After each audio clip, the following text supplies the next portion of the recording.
Oh, well, hello and welcome back, everybody. I hope you're not all too sad today. The other day was an awesome stream. Loved to have you guys. Loved just everybody being together, chilling, commiserating.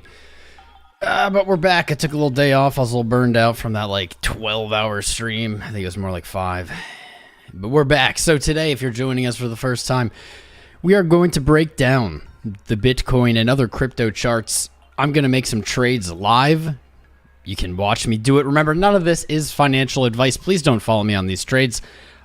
Most of the time, people come here to watch me lose money. Our last few days of trading have been wildly successful. That doesn't mean they will be today. I'll update you on where our last live stream trades ended up, what happened with them, where we are now, etc. So let's smash the like buttons. Let's get this stream hyping. I'm just building up the energy here still. I bet you're all with me here, feeling a little drained. Feeling a little tired, but that's all right. That's all right. Things aren't looking as bad. I'm actually kind of digging what happened here price action-wise in the last 2 days since we were live. Let me ping our Discord, make sure everybody knows we're going live. That's right. Good. I think I got all the pings out, right? 1, 2. This one won't let me do it. Okay, sure. All right, screw you then. Then I won't ping it. You don't get a ping. Nobody gets a ping. All right. I think we're good. Maybe? All right. Yeah, it is what it is for now, I guess. Good to have everybody back. Let's do the quick shout outs because we got to get them out of the way. Our channel is brought to you by the wonderful, the amazing Phemex, the exchange I trade on, or at least day trade on the most. They have derivative spot, yield, etc. And Market Cipher, my favorite TA trading tool. You'll be seeing me use that very commonly during this live stream. Oh man, I'm struggling to get this energy going, but you know it will be once I get into the charts. I always get my energies back up. Let me open. Let's open up our exchange. Let's I gotta log in. God, what's up with logging in? When's Web 3 happening? Is that soon? Are we Web 3ing? I don't know. Is Web 3 even really a thing? I wonder if it's all just a facade. Here we go. You get the verification code and stuff. Don't want to give out too much info. Contract. Pulling it up. All right. We've got Phemex up. We're in along.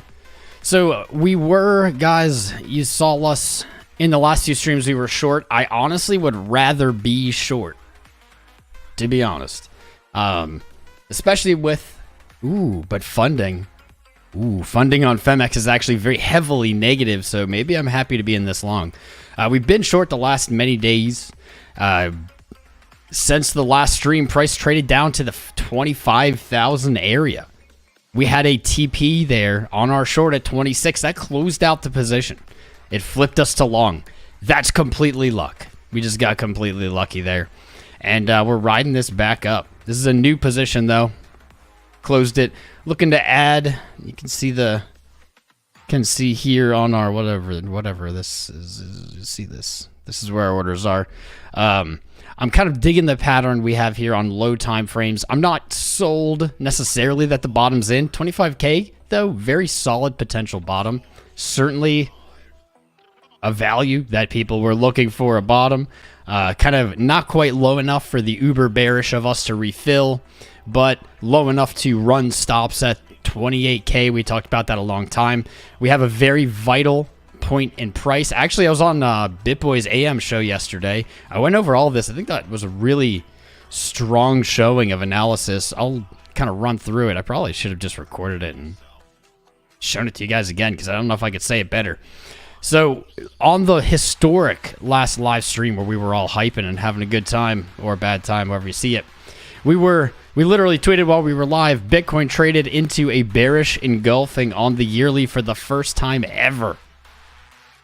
It quickly wicked back up, and, well, last night or whatever, the night before, we traded back below. So, this is the most important most important value in crypto, well, in Bitcoin right now. Let's make this a nice thick line, and we're going to even give this thing a text. So this would be 2021 open.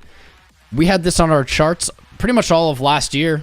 Into this year, we didn't really make sense necessarily to have it on the chart because we didn't think it would be tested at the beginning of this year. Now it is. So this is going to be on our chart basically forever now. So let's lock it. We're locking it so we can't accidentally move it. That's going to be the only white horizontal.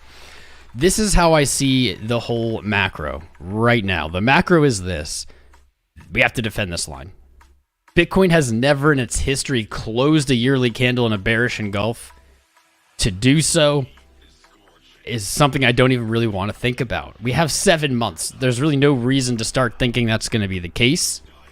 But even trading to that bearish engulf status, meaning retracing all of the previous year's gains back to that 28.9, that's never happened before. So that's a first. It's historic. Even if it doesn't close here, simply trading to that level has never happened. This is just Coinbase, but you can see Coinbase never happened. The closest example we had back here, 2020, it got kind of close, got pretty close, but it missed by maybe a few percents. So we are in uncharted territory. This is a weird place to be. I'm not super comfortable. I'm not ditching my spot positions by any means, but what I am doing is I'm certainly 100% looking to open a hedge somewhere. The markets globally are very strange, acting very oddly. The dollar, we're going to take a look at that as well today. In fact, let me pull that up so I don't forget. The dollar, you know what, let's just transition because it's related. The dollar finally did what we were looking. We were looking at 103.82. That was our major resistance. You can see for basically a week, these are daily candles, the dollar failed to close above. There's very little rejection though. And we said, we haven't seen a close above. We've traded above over and over and over again. When it happens, we're going to be looking for further upside. We're going to be looking for continuation. Here you go. Here's an example of technical analysis providing value. Technical analysis doesn't work because what does work mean? But what it does do is it provides value to traders. It absolutely, unarguably does. And here's a good example. We saw the dollar 1, 2, 3, 4, or 5, whatever times try to close above this major resistance. It finally did. Yeah, I guess it did right here too. Finally did, and now we're seeing some upside action. It's traded up to 105. This is going to be, in my opinion, a huge factor on Bitcoin. Certainly the whole LUNA UST thing is having a big impact as well, but the dollar we've been talking about for a while, as it gains strength, that's putting sell pressure on equities. That's not just Bitcoin, that's everything. That's stocks. That's why we're seeing stocks do bad. Commodities like gold should be dumping as well if we think logically. I don't really know if gold's dumping. Gold doesn't really dump, it just kind of moves sideways. So on the dollar, we got the close. We can be picky. We can move the goalpost. Let me see.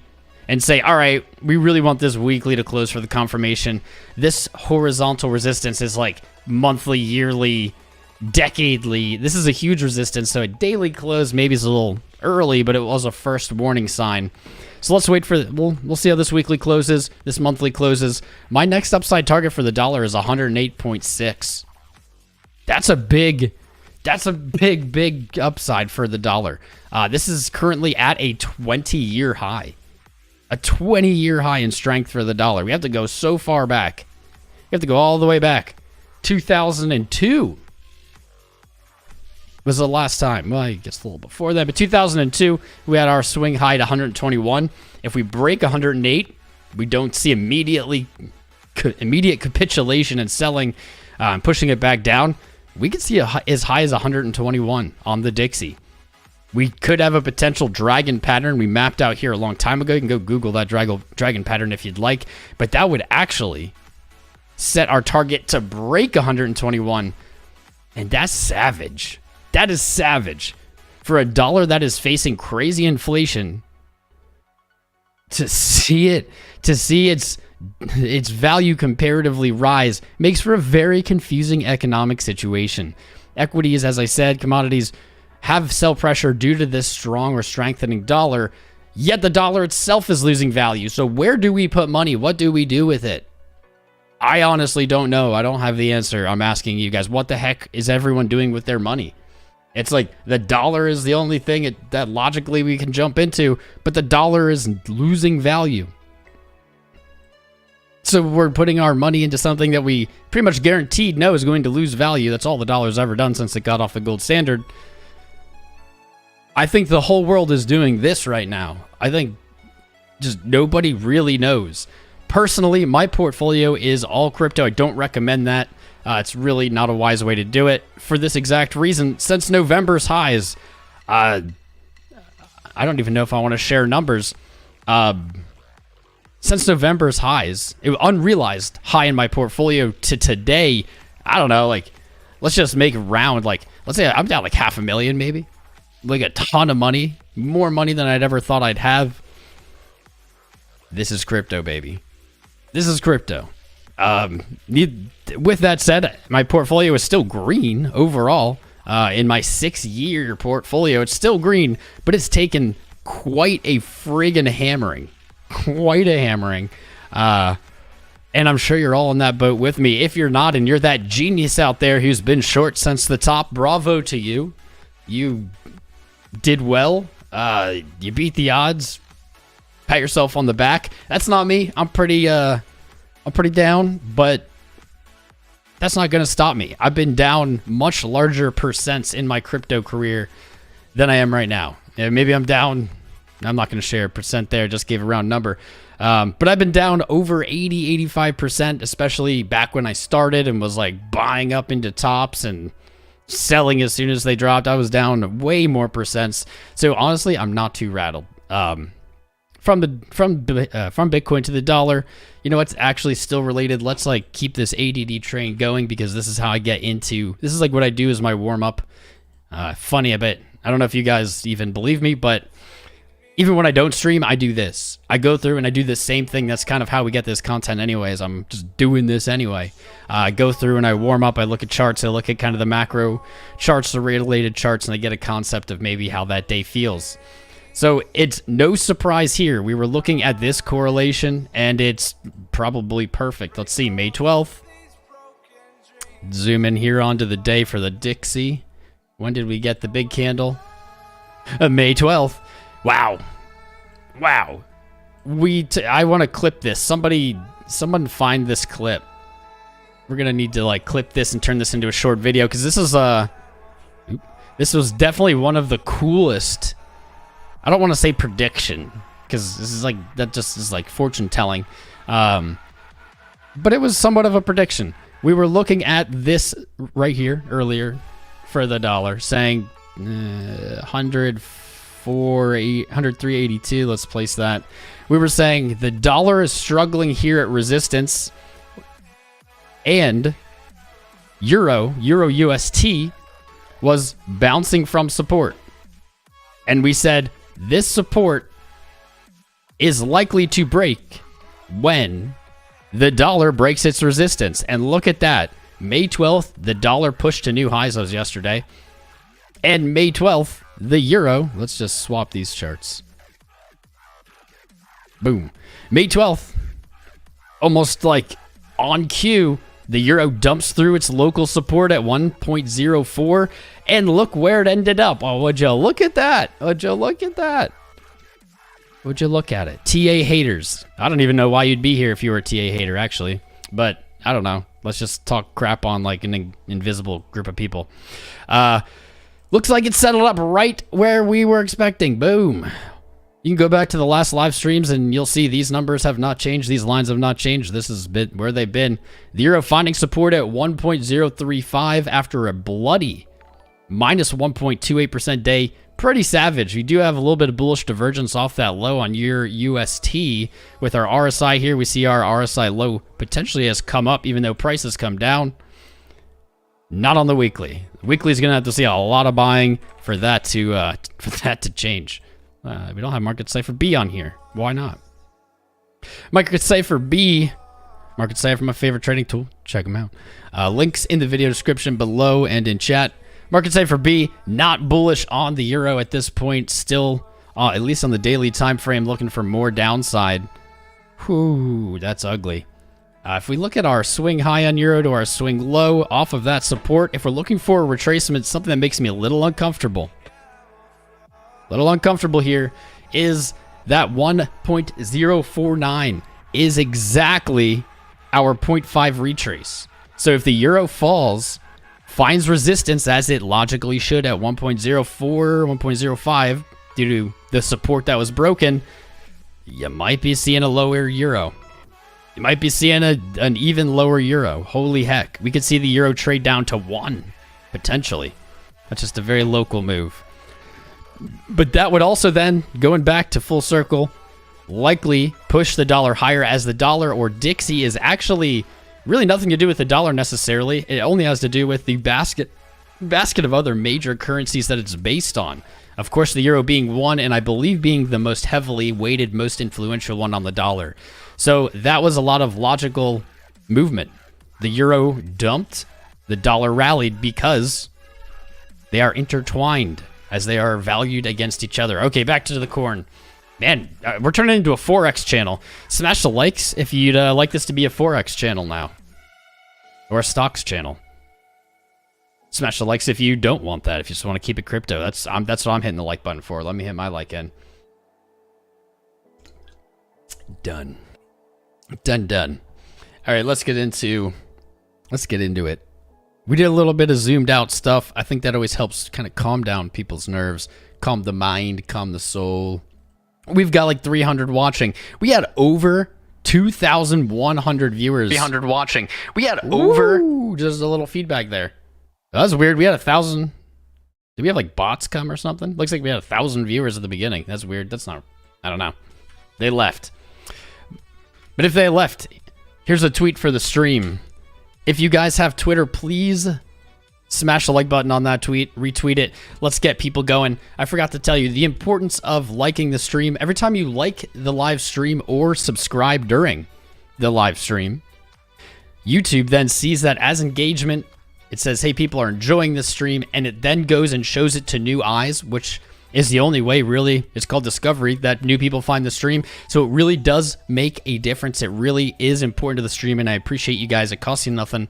Please hit that like button. Let's get to 420 likes. Let's see if we get 1,000, 2,000 people watching again today. Who knows? I'm happy with just you guys, but people need to see this. People need to see the calm side. Let's zoom in again. To the quarterly, looks like shit. Is what it is. Quarterly, not looking good. Nothing really to be said here. We're going to find some kind of quarterly resistance at 46-ish from these closes. And then, of course, 58.8. You know, this thing has been on our radar forever. What's up, Classic Tony, my man? Taking the stream's subscribe virginity. That's my boy. Great to have you. Great to have you. Into the month. Quarterly isn't helping us. Into the monthly. You know, it really doesn't look that much different, does it? When we had kind of like that 27, 29 low versus this 25 low, really not looking too different. Our indicators are not going to be showing us really anything other than down at this point. Maybe some really small time frame moving averages could be interesting on here. Let's try that. We haven't done it. Today's an experimental day. We're going to get into... We're going to get into everything. We're going to get into it all. Don't worry. We're going to get into the trading. We're going to get into, I don't know, low time frames. I just want to take a little survey of what's going on in these higher time frames first to get a vibe. Get a little vibe. All right. The 2 monthly moving average. Dang. All the way up at 45. You know, just looking at these larger time frames, I really do see some kind of bounce coming. I've been saying that now. I'm sorry, I'm the boy who cried wolf. It's just kind of absurd that we haven't had a relief bounce. Even if we're going to keep going lower, Bitcoin rarely moves like this without some kind of relief. The 2 monthly sitting up there, and the 5 down at 21K, overlapping with the 200 weekly, which is what we're going to look at next. The week. Oh, man, the last 7 weeks now have been probably the most I've ever had to come to you guys and be like, yo, I was wrong about something again. I'm wrong all the time, guys. Don't get me wrong.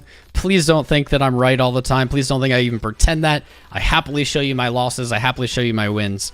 But these last few weeks have really been wild cards, man. Like, 7 weekly reds in a row has never happened. In all of Bitcoin history, we've never seen this. We still have 2 days, 6 hours to go. But we've never seen this. It's never happened. Not even if there was a fire. We've never seen it happen. Very spicy. With 2 days and 6 hours, it is possible. It is. And that's another value maybe we should place on this chart that's going to be important. As even into the end of the week, we could see some kind of run, at least trying to go back to this target, if not just to stop out late shorts. So let's put this on here. This is going to be our W engulf. This is our not engulf. This is going to be our W flip. This is going to be our weekly value at which price will flip from red, or candle will flip from red to green, and that's at 34,000. That's a lot of upside from where we are now, sitting at 29.4. But to see this weekly make an attempt back up to that price, I think is not a bad bet. Not a terrible bet. There are worse bets. There are worse bets. I don't know if I'm going to take that bet yet, but there are worse bets. Market Cipher, MACD. I mean, everything is garbage looking right now. Absolute garbage. We were hoping for some kind of bullish divergence, but we're not going to have it now. The only way that we see bullish divergence paint on the weekly is if price sells far below 20K, then bounces, and then has a lower RSI than back in March of 2020. That is a possibility.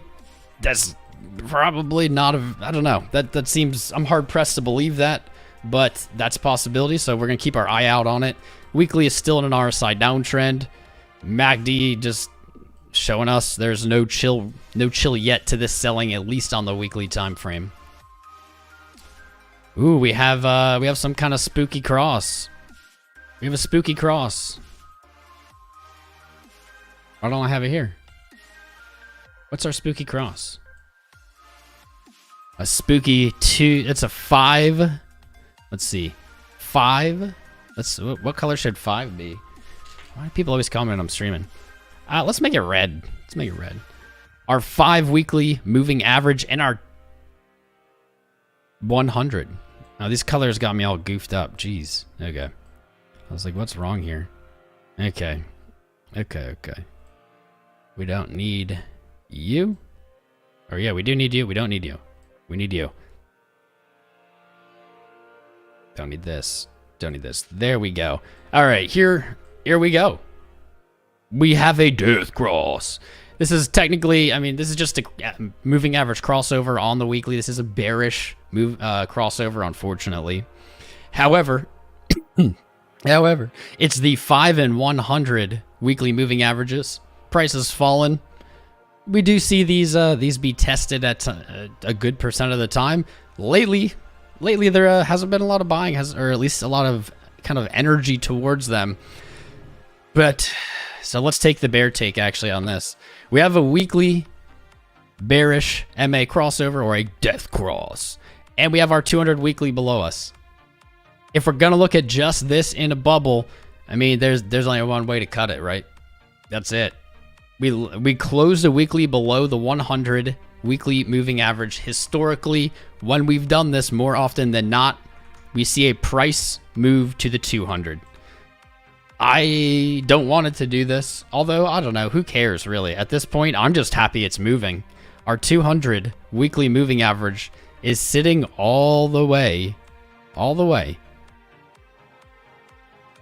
trying to get that perfect. At about 21.8, let's say 21 to 22K. That is what history has shown us most of the time. Not every time, but most of the time when we've lost the 100, we move to the 200. So that would be the logical target. I certainly will be looking to take a position or some kind of orders there if we reach it. Let's get off the week. We got to get off the week and into the trading. I got to stay more focused. I think that's enough, right? Enough is enough, Tom. All right, on the day, we got to at least look at the day. I don't like what I'm seeing on the daily yet. I don't like it. I do like there's one positive here. Yesterday's sell-off absolutely was bought back up in like a capitulation-ish type candle. That doji there with that long bottom wick, really small top wick, closing the daily candle, very thin. That is in the realm of a reversal candle, or at least a reversal setup, okay? That it absolutely is. If we take a look at the previous candles that dumped us down into this range, you can see they aren't those candles. They were very heavy, thick, red-bodied candles. We had a low wick on the bottom of them. The 9th was an absolutely bears in control candle, closed with no bottom wick. Kind of May 11th following suit with a lot of these, but May 12th, this candle stands out. Look at this. It stands out. This is unlike the candles previously, and while there are no certainties in TA or analysis, we're not going to say that means the bottom's in or something. We can say, hey, that is a potential for a bottom, though. Bottoms do tend to look like this. They do. Unfortunately, what I just saw and wasn't a huge fan of, and the reason I'm not sold on the daily yet, is you can see where price has made it today. 31,000. Boom. The previous daily resistance that sold us off. So to come back to there, to 31, not really ideal. We still have 6 hours in the day, roughly. If price can trade back up, close above 31,000, now we're looking at a solid potential for a reversal, at least in the short term. And those targets have not changed.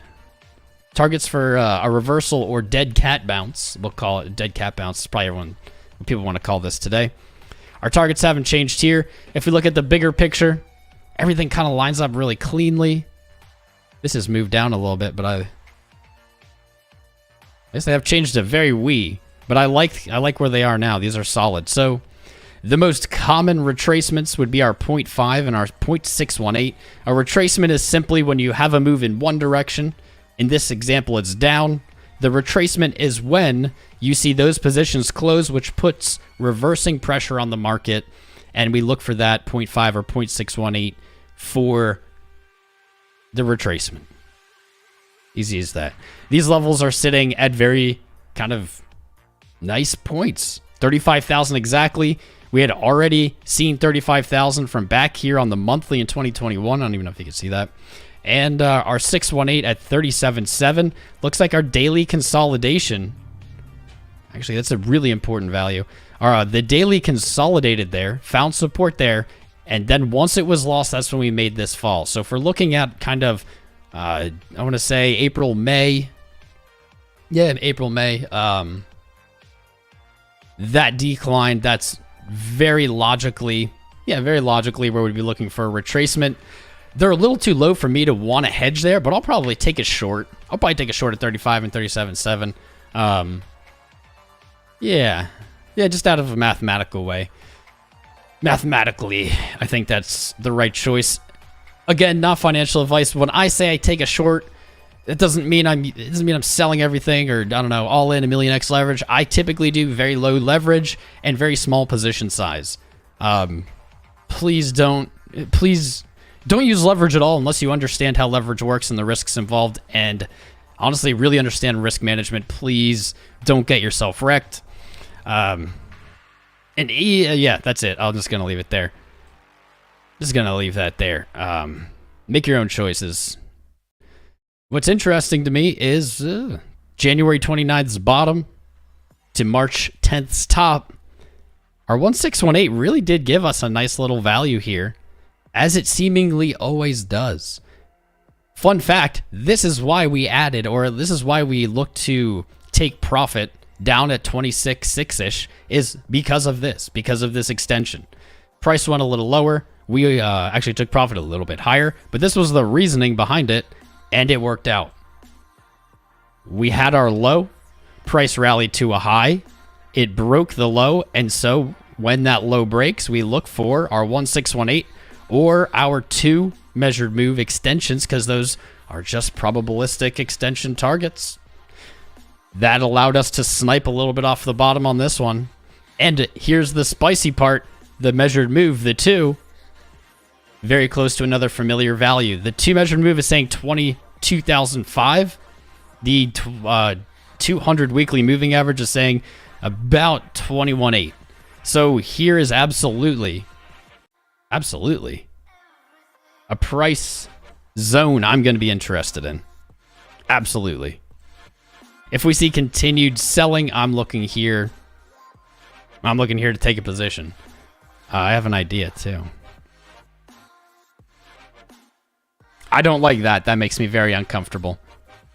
So if today's daily, if the resistance that we saw today holds and price rejects and we sell back down and we break 25K, I don't like how cleanly this lines up. I don't like that. Using that same logic, that's pointing us right to the 2 measured move of the greater retracement and just below the 200 weekly. So let's increase this box. This is a super high probability box. Not necessarily super high probability that it will hit or that, you know, we're going to make a successful trade. But if we see 25K break, this box has a very good shot at holding support. Very good shot. I like that. I like that. Let's get into the low time frames and let's start trading. I'm warmed up. I have my macro view. I have my kind of like greater picture now ingrained in my head for today's trading. And that is, well, I guess I'll explain it when we get there. I'll explain it when we get there. Let's go in. Let's go in. Let's go in, baby.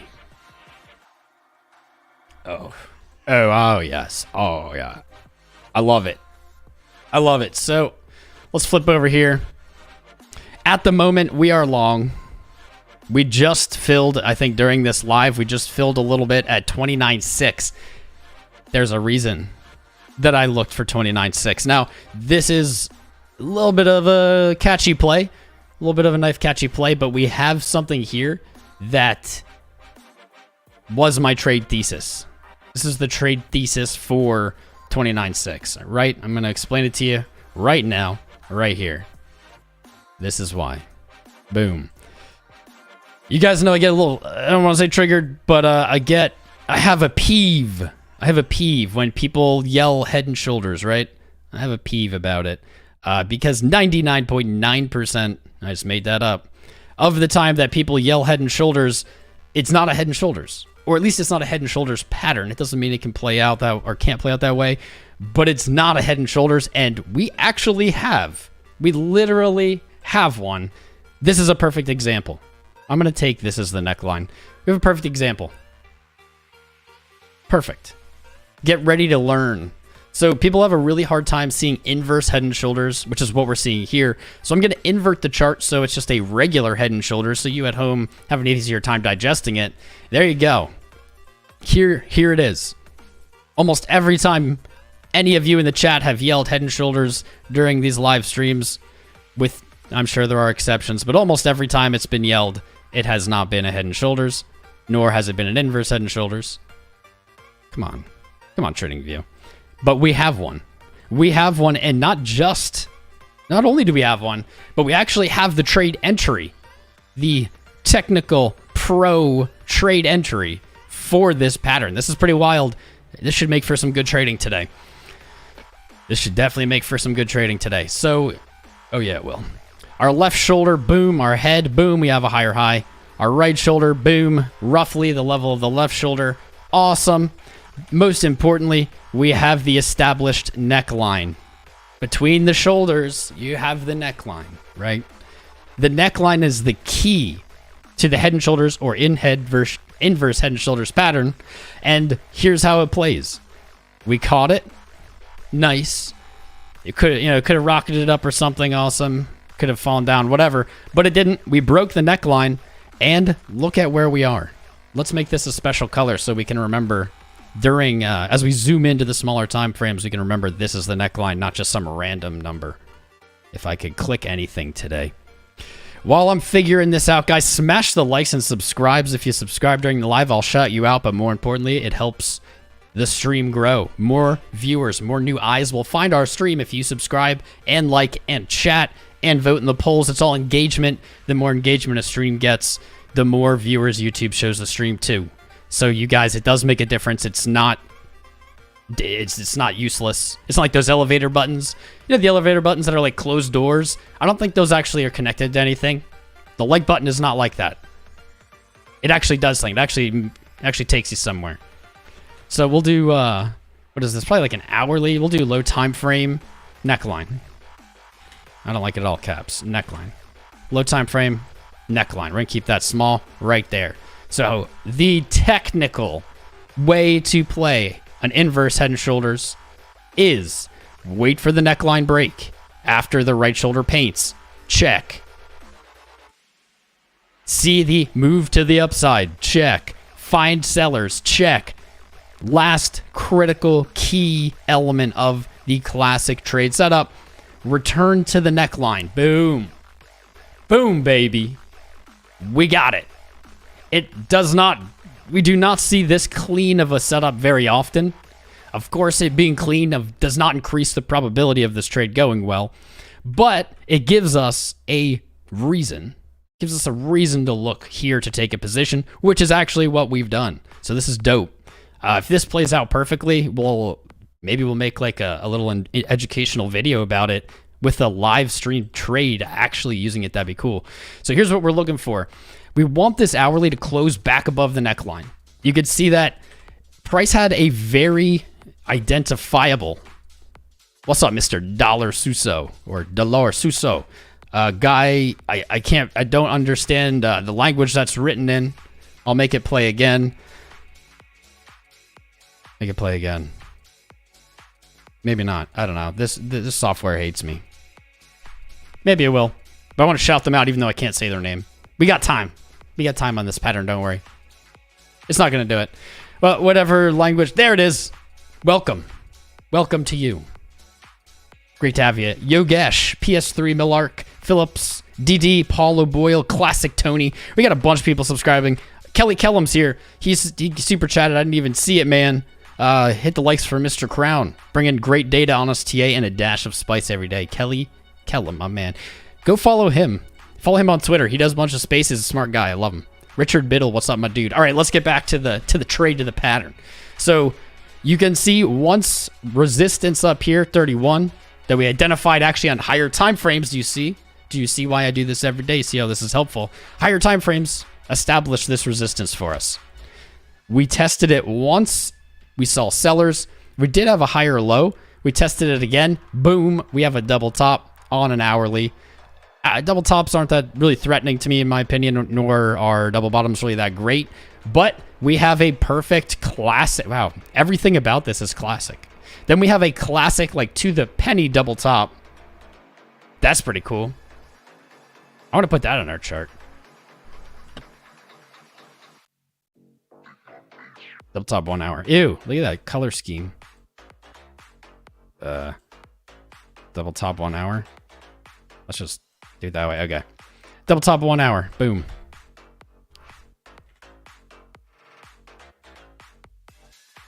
I wish I wasn't OCD. Then I could just like have a sloppy chart. There we go. Double top on the 1 hour. Pushing price back down to the neckline. Let's see if we think it'll hold. So the classic, I didn't even say this. So the classic is once you have the inverse head and shoulders, you have resistance, you wait for the neckline. The neckline is the classic. This isn't my opinion. It's not financial advice. This is, if you Google it, if you look it up like Investopedia, the test of the neckline is the entry for the trade. Whatever that means. Like, whoever invented this crap, that's like the technical perfect, that's like what you're supposed to do, whatever that means. So we're going to give it a play. We're going to give it a play here. How does our hourly look? A weak bearish. I'll say that's a weak bearish divergence on the hourly. We do see bullish divergence potentially painting with this very low RSI swing. Oh yeah, RSI is getting low. We could see 28.9. Okay, let's check in on market Cipher. Ooh, they're not going to make this trade easy for us, are they? Here's something that I'm very happy about. We've been watching bulls just get obliterated on low time frames when the market swings back to the upside to retrace. We've been seeing people sell very hard into that. You can see that here with these really low swings in momentum and very tiny swings in positive momentum. Here's what I do dig. Not only did bulls take momentum and defend getting meteor smashed back down, they were able to push the market higher even. It is now rolling back over, which is not ideal, but that was that's how we're going to enter this. Got to enter it as it comes down, not as it goes up.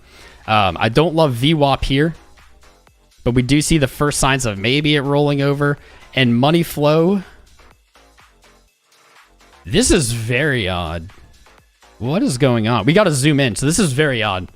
I'm not sure. I've seen this. I'm not sure but we're going to explore this in smaller time frames here. Look at money flow. Money flow here being very strange.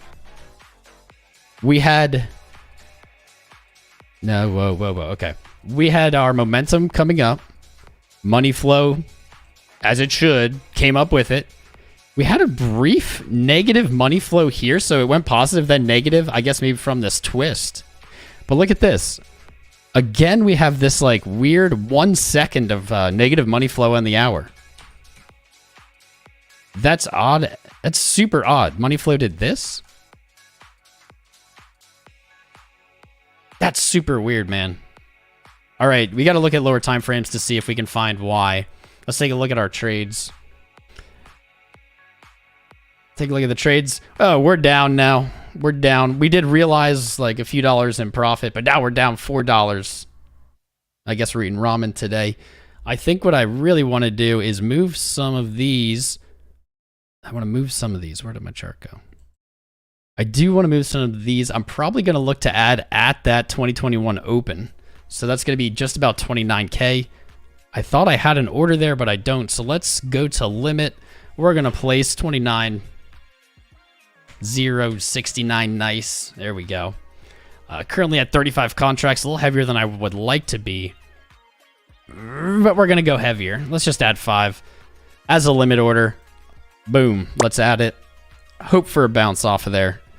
And we'll remove that 28.5. This is gonna get dangerous, man. Likely I should actually look to stop all of this. I should not add it 27 or 28, whatever. If I'm going to play this trade smart, I really should look to stop it down here, as if price does fall through, this inverse head and shoulders is not playing out. Period. The pattern's wrecked. And that's okay. Patterns, that's how we use patterns. They'll give us an entry and they'll give us an invalidation. And that's a trade. Doesn't mean it'll win, but that's a trade. Maybe I will look to stop this at like 27-ish, 9. Let's do that. Let's do that. Stop loss, 27, 8. 27,420. 27,420. Yeah. 27,420. Nice, and it's right next to our big ad, so we won't take too much loss if we get to fill one, but we lose the other. All right, I like that. I feel comfortable there. Let's zoom into the times, to the low time frames. Dang. All right, on the 5, we did lose our neckline. We do see on the 5 right here, potentially a little bit of rejection. We don't have a lower low, so I'm not going to count it as rejection yet. But I do not love to see that. I was hoping to see a nice clean test of 29.6 and then a bounce. If I was scalping, if I was on like very high leverage, I probably would look to stop it right under here at 29,350. For those of you just tuning in, don't forget to smash the like button, subscribe, and none of this is financial advice. This is just for education. I'm showing you what I'm doing while I live trade. I'm well aware of the risks. You might not be, etc. Make your own trades, make your own decisions, do your own research, whatever. What's up, Gayo? Try Gao. Tan May, Sim, Richard. What's up? What's up, fam? Welcome. Good to have you guys.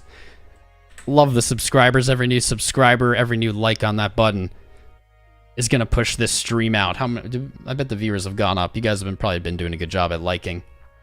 300 likes. See, look, we have 300 likes. Now we have 600, 700 viewers. It actually works. Like, the more people who like and subscribe, literally it does then bring more people to the stream. So I appreciate you. If you hit that button, I appreciate you.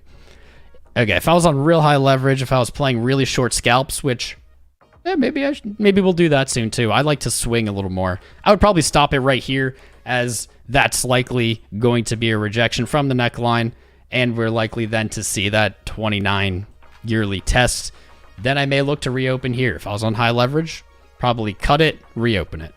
But I'm not going to. Not going to. Because I'm playing this inverse head and shoulders pattern for you guys for science. All right, we're on the 5 minute, so the 5 minute is not very impactful on the greater picture, but only really on the immediate future. We do have bullish divergence on MACD. We do have bullish divergence on RSI. Market Cipher being the contrarian. Market Cipher saying really might not be time to go long. So 2 out of 3 have bullish divergence.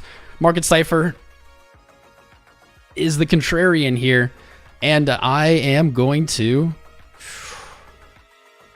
look. We're gonna look at other time frames to see if we get a better picture. I mean, I do like the VWAP coming up.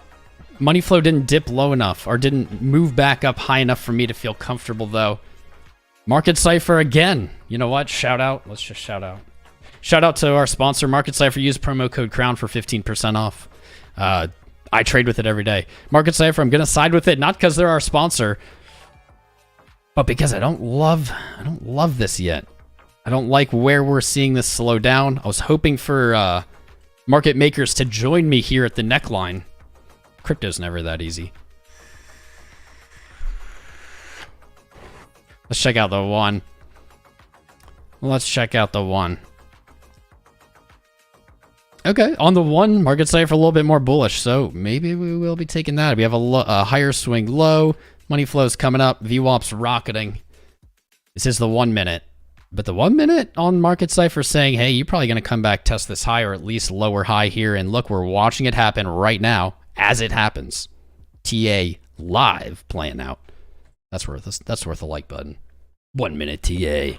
Let's go to the 15. We got 2 15-minute candles close under our neckline. That is no bueno. We need this hourly. 28 minutes, we need this hourly. If we don't get this hourly, that's going to be poopy. That's not going to be good. I like this. An hour and 27 for the 4 to close. And look at that. Would you look at it? If that 4 hour closes, that's a solid pattern. That's a play.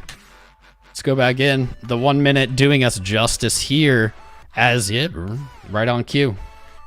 Right on cue, moving back up above that neckline. I don't know. I don't know how I feel about this. 45 minutes, still looking like garbage.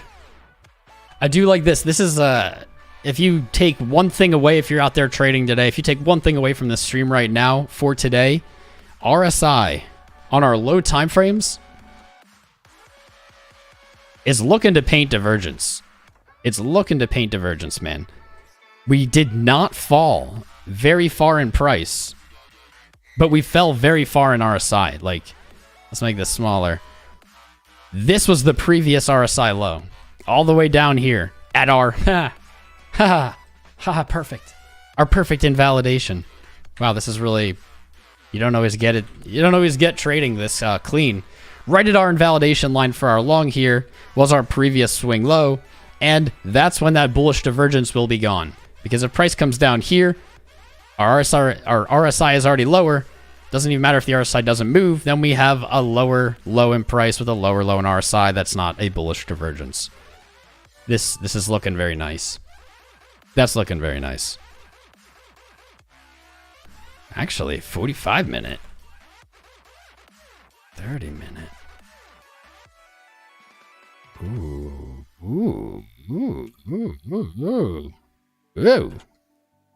I don't know. I'm just being weird. I'm starting to like what I'm seeing. So if you guys have been tuning in the last like 2-3 weeks, we do the same thing every day because that's how you master something. We look through all the time frames, we get an idea of the chart, what's going on, and we make some trades. Every single day for weeks, I have gone through pretty much every time frame and just been like, guys, you know I am bullish on Bitcoin always, but nothing looks good. None of these time frames look good. They all look bad. And I am refreshed. I am refreshed. Because some of these are looking good. I think the 5 is still in the garbage a little bit. But the 15, I'm not hating it. VWAP is coming up. We have a higher VWAP high on the 15. We see right here, these yellows. the lows are coming up. And in this candle, the highs are coming up on our VWAP. This is a pretty spooky swing low. Market Cipher is giving us the green dot signal. I don't follow these too closely. Some people do. I think there's value to them, but I just prefer to do my analysis a different way. I don't love this lower high we're coming off. I don't love this lower low we're coming off here, but I do like kind of this pinching as we turned from positive to negative money flow. I do like that setup. It's a bit of a contrarian setup. But if we combine this with our larger time frames as we zoom out, the 30-minute, this is where it's getting spicy. This is where that inverse head and shoulders pattern, we may see some profit here on this baby. VWAP has come up. It's approaching zero. We can see momentum is starting to waver, starting to pinch. But most importantly is this right here. Our swing low in money flow. We saw money flow peak. It contracted back down to a low. Then it peaked again and it was able to push higher. That is positive. That is bullish. And now as money flow was drained back out as these series of red candles came, it hasn't retreated lower. We haven't seen a lower low here. Though we did see a lower low in momentum, money flow wasn't able to be pulled out enough. Not enough money came out of the market. And so we may have a higher low here. When I combine that with VWAP and with the potential pinch here, I can see this happening, and that would be strongly bullish for the 30-minute time period. The 45 also in a similar state. So comparatively to the last 2 weeks of streaming, today looks pretty dang good. These are very low time frames. Again, we're scalping low time frames, but this looks pretty good. It has not looked pretty good in a long time. 45, see that dip on money flow. Same thing as the 30. Same thing. It's a little less nice, but it's pretty dang similar. And then the hourly is gonna chump me. It has that weird fake out. What about the 2? The 2 still looks like garbage though. That's not great. That's not great. To see some low time frame positivity and then zoom into the higher time frames and still see ugliness, that could suggest some kind of just like short stop, long bait, cat bounce type thing here. We did talk about this, even though the 2 hour was very ugly. We've been talking about these time frames rolling over. You can see back here at the beginning of May, the 2 hour for the entirety of May, pretty much, money was leaving the market. This red here is money flow, and when it's red, it means money is leaving the market. When it's green, it means it's entering. We saw some lower low stuff. I actually think this was on different time frames. But what we see here with this swing low is a very strong suggestion of the 2 hour rolling over. Now, this crappy lower high is not backing that up. But you get a good probability. This is a 2 hour time frame. This could take till the end of the week, really, on a 2 hour. It could take a few days. But this is looking to roll over with the an exception of some kind of one-off wildcard event. This is looking to roll over. But the 2 hour does look like it has a little more downside. It's not really... Oh, nice. Nice. It's not really agreeing with our trade. Unfortunately. It's not really agreeing with our trade. Stranger things have happened. Back out to the 4. The 4 hour... The 4 hour hit 11 RSI. This was the most oversold it's been... Bitcoin was the most oversold it's been on the 4 hour in at least a year. We can only see a year right now here. Let's see. The last time on the 4 hour that Bitcoin was as oversold as it was yesterday was March 2020. Do with that information as you will. March 2020. And the wild part, the really crazy part, is that it really wasn't that much more oversold on March 2020 when price went from like 10K to 3,800. It was only a little bit more oversold. So it has been more than 2 years for Bitcoin. It's been more than 2 years since Bitcoin on the 4 hour has seen that level of oversold. That's pretty wild. It's actually a double top even on the 4 hour. How far does that go out? 6 hour. Oop. Okay. I stand corrected. This is actually a double top on the 12-hour at the moment. I would call it. It looks, honestly, kind of looks like tweezer. Tweezer. I'm going to leave this at 1, but like, let's say up to, now, 12 pending. I'm just gonna do that. I don't know. That's unfortunate. Look at how clean this price action is. It's like price consolidates as support right here at 31,000. It falls, it breaks, it comes right back up to it. Perfectly to the penny. Boom. This is a risk. This is kind of a ballsy play we're in right now. I'm not gonna lie. 31,000. Actually, did I fill? 31.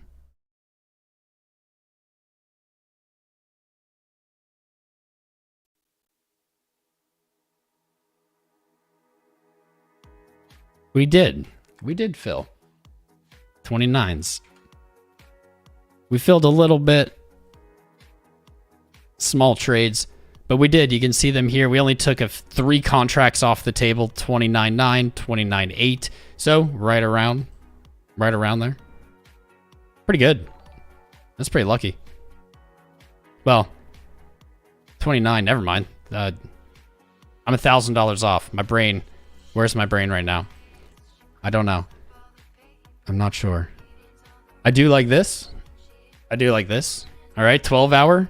We've had 2, now on potentially 3 waning selling momentum candles. We can see that roll over. We could be seeing the rollover on the 12, and I think the daily. We will know at the end of the day. That's exciting. That's pretty exciting, actually. We could have our first waning momentum candle on the daily today if we close here. That'd be pretty spicy. Of course, that's happened before. Didn't stop it. But that's how you start a reversal. We haven't really had that. We've had 1, 2, 3, 4, 5, 8 days of increasing selling momentum. So I'll take the first one of waning. All right, cool. The 1 minute has done as we wished, and it's pushed us back above the neckline. Dope.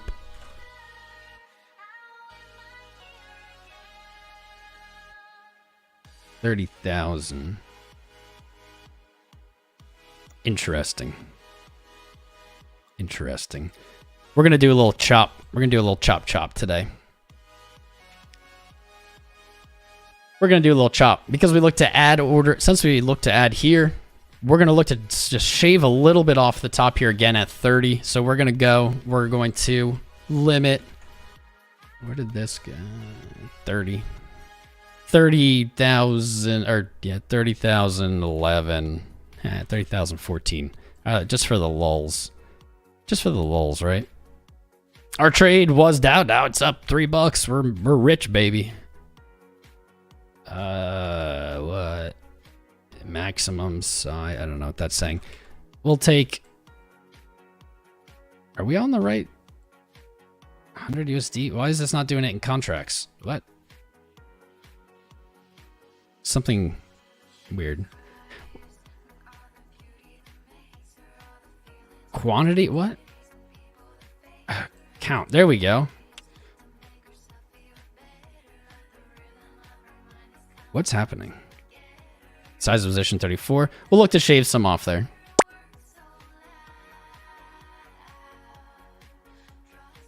Why didn't it add it? Something weird. I'm going to refresh this. I'm going to refresh. I don't know what's going on. It's like not updating right. Active orders. Oh, this is why. Because I put 300,000. Way to let me do that, guys. You guys let me put 300,000. That'd be a hell of a short, though. That'd be a hell of a short, I'll tell you what. All right, we'll look to take one contract there.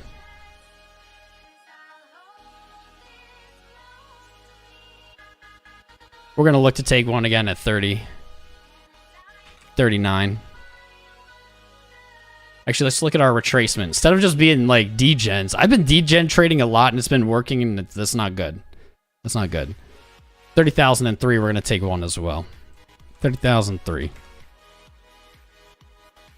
There we go. We'll get some action during this live. That's right. We'll fill some more orders. Let's go. LFG.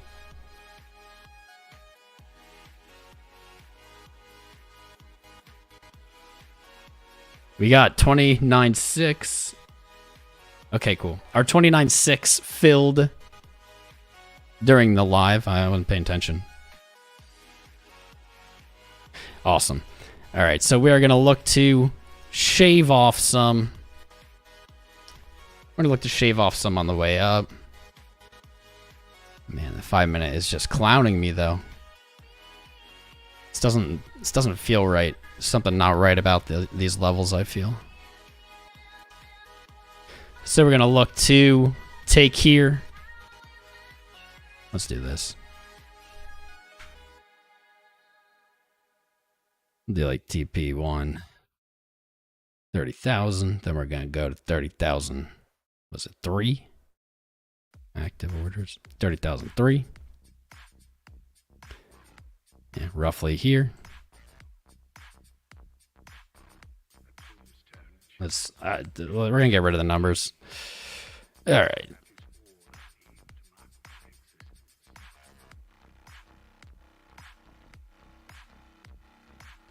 Let's see if we can get these bad boys. All right.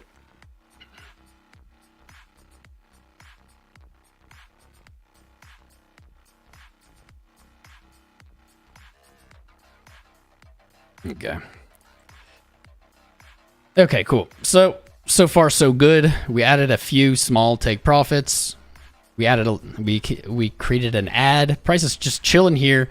But the good part is we were talking about it earlier when we started streaming.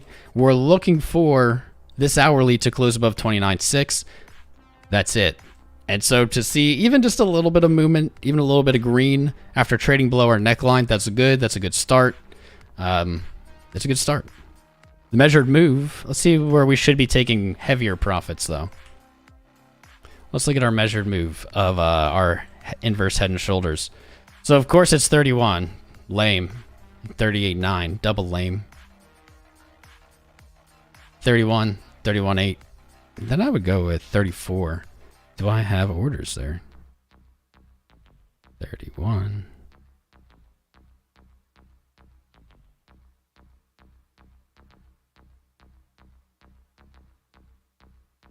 Don't think I do. 31. No, because I just did 30. So we'll do that as well. We'll do 31. 31.1. I don't know. How many contracts? We have 35. So let's take like 3. We'll do 2. We'll look to do 2 at 31. We'll look to do 34. Ooh. 33.2. 34. Let's do 33.9. 33.99. 9.4. I don't know.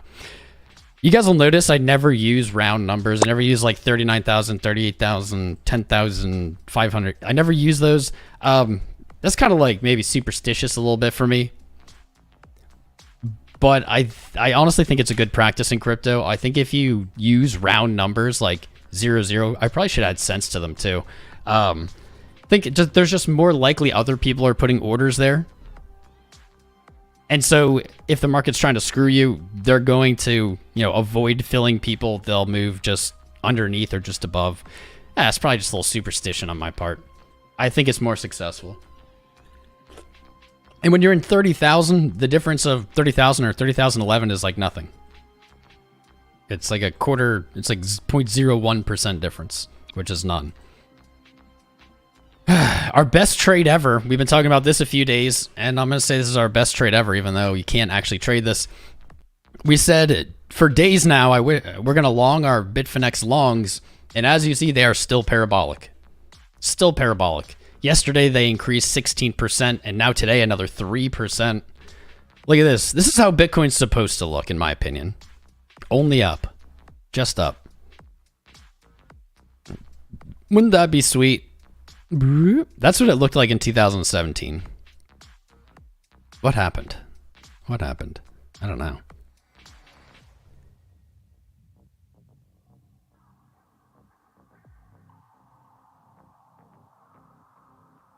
What happened to the good old days? Nah, no such thing. The good old days are always today. Today is always the good old days.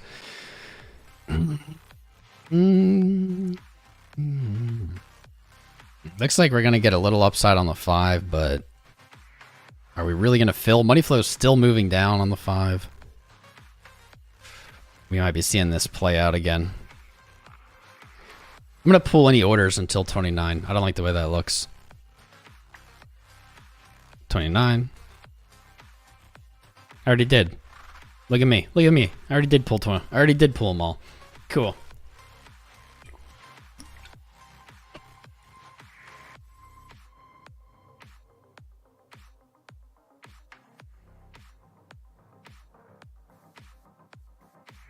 Let's go. Let's go. Let's go. We got 666 watching. Get more viewers, because that's not a lucky number. Or maybe it is. It's a good amount. It's good to have the fam back. Good to have the hype going. Good to have the hype going. We have surpassed 420 likes. Let's give ourselves a round of applause. Everyone has earned their 420 license for the day. Go forth. And 420, because we got 420 likes. I guess we go for 690. 69.0. Nice. 69.0. Very nice. We could. Doesn't mean you should. I mean, keep hitting the subscribes. Keep hitting the likes. The more we hit like and subscribe while we're live, the more people YouTube shows our stream to. So let's get more fam in here. Christian Pop subscribed. Noel Anthony subscribed. Andrew. Klimek. Mr. Zurich. George Stewart, the Oregon Flame, Paul Petty, D. Low. We got a lot of subscribers today. Right on, fam. Hell yeah. Hell yeah. Holy Grail Trading Bot. Holy Grail. Simon Ron, 10 May. We got some goodies. We got some goodies. It's good to have everybody here. Guys, we are live here like every day. We're trading. We're showing our positions. We're showing our losses. We're showing our wins. But really what we're doing is we're showing the thought process, the method behind the madness. None of this is financial advice. Please don't just blindly copy my trades. I lose a lot. I lose a lot of the time. You guys have seen it if you've been here. I just do my best. The analysis is always my best. The trades, I do get a little riskier than with my portfolio here. I do. Because it's supposed to be entertaining. Looks like our take profit. Looks like our TP is in sights now. As the 5 minute is going for a fake. I'm still skeptical, man. The 5 minute is, whoa, there we go. Our TP's hit. LFG. TP1 hit, let's go. We're up 14 bucks. We were down 3. Now we're up 14. LFG, inverse head and shoulders. Can you feel it? Can you feel it? Let's go. Boom, hit. Hit, hit, hit. Hit, hit. All right, because that hit, what should we do? What should we do? 5 minute really faked me out, though. VWAP is just stair-stepping up on the 5, and money flow is coming down. There's some shenanigans afoot. There's some shenanigans afoot. Wait, why is this TP randomly here? It should be here. So, we'll do... cover hit. Nah. We should keep the terminology the same. I'll just say, yeah, TP hit, baby. Smash the likes and subscribes for a live TP hit. We got more coming, hopefully, fingers crossed, or live getting wrecked. Johnny B knows. Mitoon knows. Ryan Courier knows. That's right. So, our $30,000 well, the trade's not that big. Target has been hit. Price is dicking around. Great. We did close a candle above it. I like that. I like that. I'll take that. RSI on the 1 minute is really up there. But Market Cipher is telling me maybe we're not done. On the 1, momentum is up. Yes, it does look like it's going to roll over a little bit. Momentum's going to pinch, come down. We're going to be looking for a higher low on that momentum. We're going to look for that pattern to repeat. What I don't love is the VWAP actually is looking to go negative. That does line up with momentum rolling over, so maybe we see a quick VWAP crossover. Money flow is so close to negative. Or so close to rolling over, man. It is almost at that 0 point. It's the perfect time to stop out some longs here with a little downside momentum. As long as it doesn't breach its low, I'm looking for this. That will give us a nice little trend on the 1 minute, and that's going to be rather nice. Be rather nice. Let's actually... I have an idea. Let's get that. I want to get that contract back. I want to get that, yeah, I want to get that contract back. We closed here. Let's see if we can reopen it, scalp it up live. Yeah, baby. Yeah. The neckline is really where I want to. I don't really want to take positions above the neckline. I don't really want to. 29.9. We have 4 minutes. So if you've been here since the beginning, this hourly candle opened. We actually were in the red on our trade. We were looking for our inverse head and shoulders pattern to play out. And it was really contingent on this hourly close. This hourly close was super important. If we closed below the neckline, we start getting a little invalidation. We start getting less confident in this inverse head and shoulders pattern. But the market apparently was seeing what I was seeing, baby. Because after trading below, we've seen it move back up. We have hit a TP. We're looking for another TP shave off. But what we're really looking for... Actually, no, what kind of sucks is that technically already is the 1618. Huh. Ignore that. Just let me ignore that. It's like the same target. I don't know if I like that. I might look to close a little harder at 31.9. I might look, or 32, 31.9. I might look to close a little harder. This pattern, I mean, if we, it has to break. I want to say it has to break this high for this to be the classic pattern. I want to say that because, like, if this is the technical entry, right? And then it doesn't go and break the high, then really what's the point? Then it was just kind of a failed head and shoulders. Inverse head and shoulders. Oh, but baby, we nailed it. We nailed it. Don't stall out now. Keep going. 5 minutes rolled over. 5 minute now in positive momentum. Ooh, we might have nailed this pattern. This is pretty cool. We might have nailed the pattern. That's why. Let's take a look at the last few days of trading. Our last few streams. So back on... This is going to be a real quick recap. Real quick recap. This was May 9th. We started short. We covered a little bit. We added. We never got that big re-add at the top. We covered down at support, which broke, but it was a small cover. We covered again at 31. Added again at 30. And I think that was the end of the stream by that point. Yep. Wait. Yep. That was the end of the stream. So we had a pretty successful trading day on the 9th. I believe the last day before that we traded was the 11th. See what we were doing on the 11th. This was a good day too. This was a sniper day. We added short. Oh, right where we are now. We added short on May 11th at 30,000. We TP'd a little bit at 29.6. We added short again at 29.5. We TP'd 29. TP'd a little bit at 28.8. And then we had our big TP. This was the climax of that stream. That was a climax. 29.7. We had our huge TP. That was the end of our trading day. And now here we are. Here we are again today. I guess we should say ad. Long ad. We should probably include so I don't like forget. Don't forget where we are, where we've come from. What's up? That is Tadith. I don't know how to say that. What's up, brother? Tom Jerry MT. I love that name. Handsome. Hitchum. What's up, Hitchum? Johnny B. I already shouted Johnny B out, but he gets a double. He gets a double one. He gets a double shout out. 1 minute closed above our target. Now pulling back. Maybe back testing it as a very low time frame support. There it is. That's what we wanted. The 1 minute back in positive money flow. We were waiting for that to roll. It rolled. It rolled. Right as the 5 minute came back up on momentum. All right. I'll take it. I'll take it. All right. Here's my plan. I'm seeing something in the cards. Dang, we should have hit 38.1. Now we're going to be looking for a fractal. 29.7.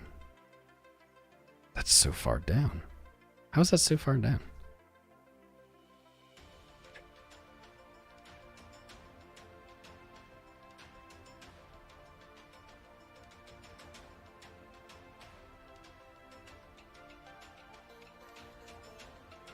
Okay, yeah, I'm doing some thinking here, not as much talking. All right, what I'm looking for is, so the inverse head and shoulders that was a motivator for this trade right here.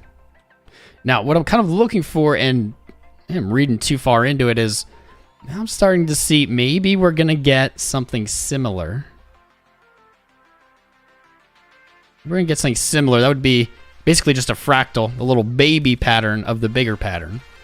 And if we're going to get that fractal, how am I going to play it? We did TP here. Maybe we want to add back here, down at like what would be the left shoulder here. And since we TP'd higher, we can add there actually pretty safely. Maybe we want to add here.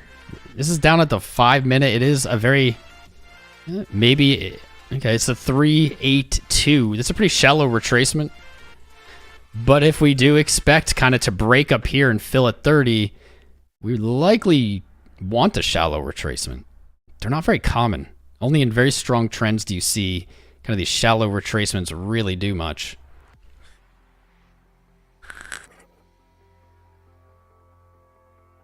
That'd be 29.8, 29.870.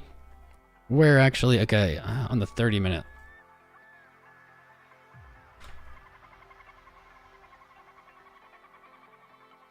$29.9. Okay.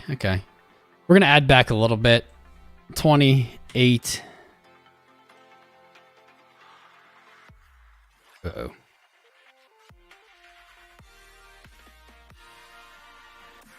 Where did this close? 298. 299. 299. But where did we fill?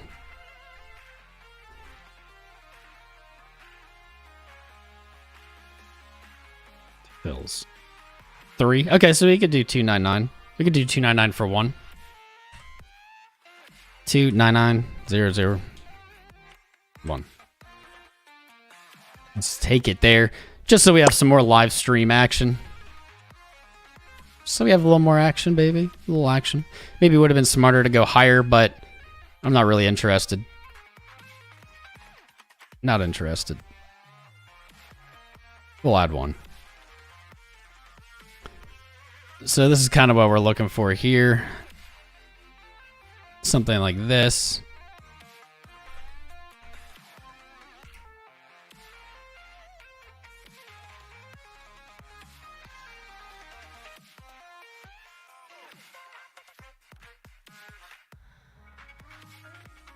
Should we close 2 or 3? Oh, we only closed 1. Can I do half contract? Can you do half? Nope. You cannot do half. Oh well. Minimum quantity is 1. That makes me sketch to actually add 50% and to add it back. Closed, opened. Nah, I mean, we're still going to grab what? Because we're trading on Phemex, and because we're using limit orders instead of market orders, we're actually paying negative fees. Believe it or not. We're paying negative fees to open these. It's not a huge percent, but it's we don't have a fee because we're playing a maker. That's not true on all exchanges. It used to be that way on almost all exchanges. It was either free or they paid you. So I guess even we can capture this. We can capture that 0.5% because we're going to get 0.5% plus 2 fees. That's still a win. So let's see how this plays.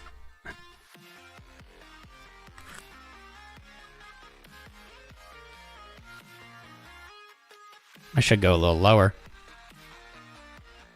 I should go lower. 298. 298.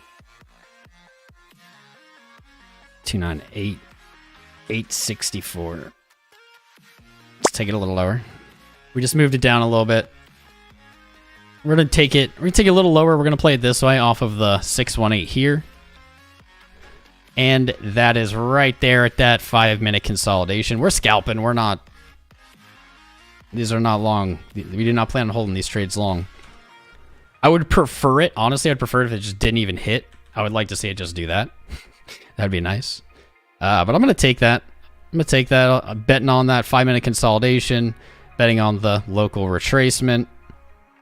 And betting on the greater retracement, which is right here. That's shallow. If we were smarter and patient, see, that's one thing. Another reason you should not just do what I do or think this is financial advice is we're trading live, and so I'm trying to have things happen while we're live. A smarter trade, and actually the smart trade is to wait for the neckline again, all the way down here or at the 618. But we ain't going to be here for, I don't know, 12 hours, so it might not make it there. It might take 12 hours. So we're trying to make closer to market trades so that we get some fills while we're live. We've had a TP hit. We've had a fill hit. So that's 2 trades. That's 2 trades so far. Let's see if we get a third. Let's see if we get a third.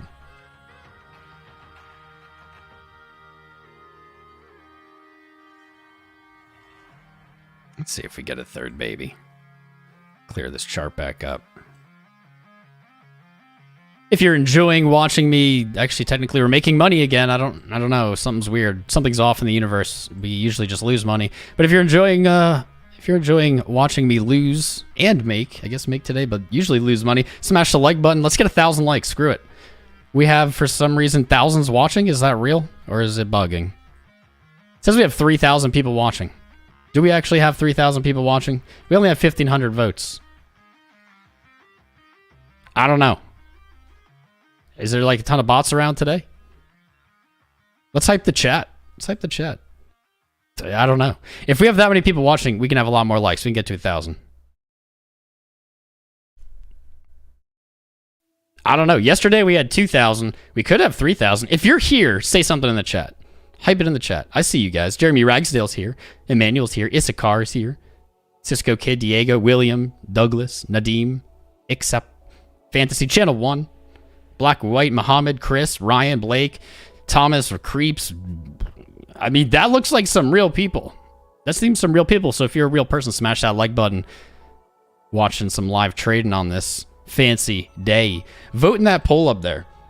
37% of us think 35K is next for Bitcoin. Yesterday, only 20%. Oh, no, not yesterday. That was the day before. In the channel poll yesterday, it was like only 20% thought the bottom was in. And now we're thinking 35K is next. Well, we have a very smart viewership. I will say that. We're probably, I want to say we're some of the smartest viewership that is out there in crypto. Channel-wise.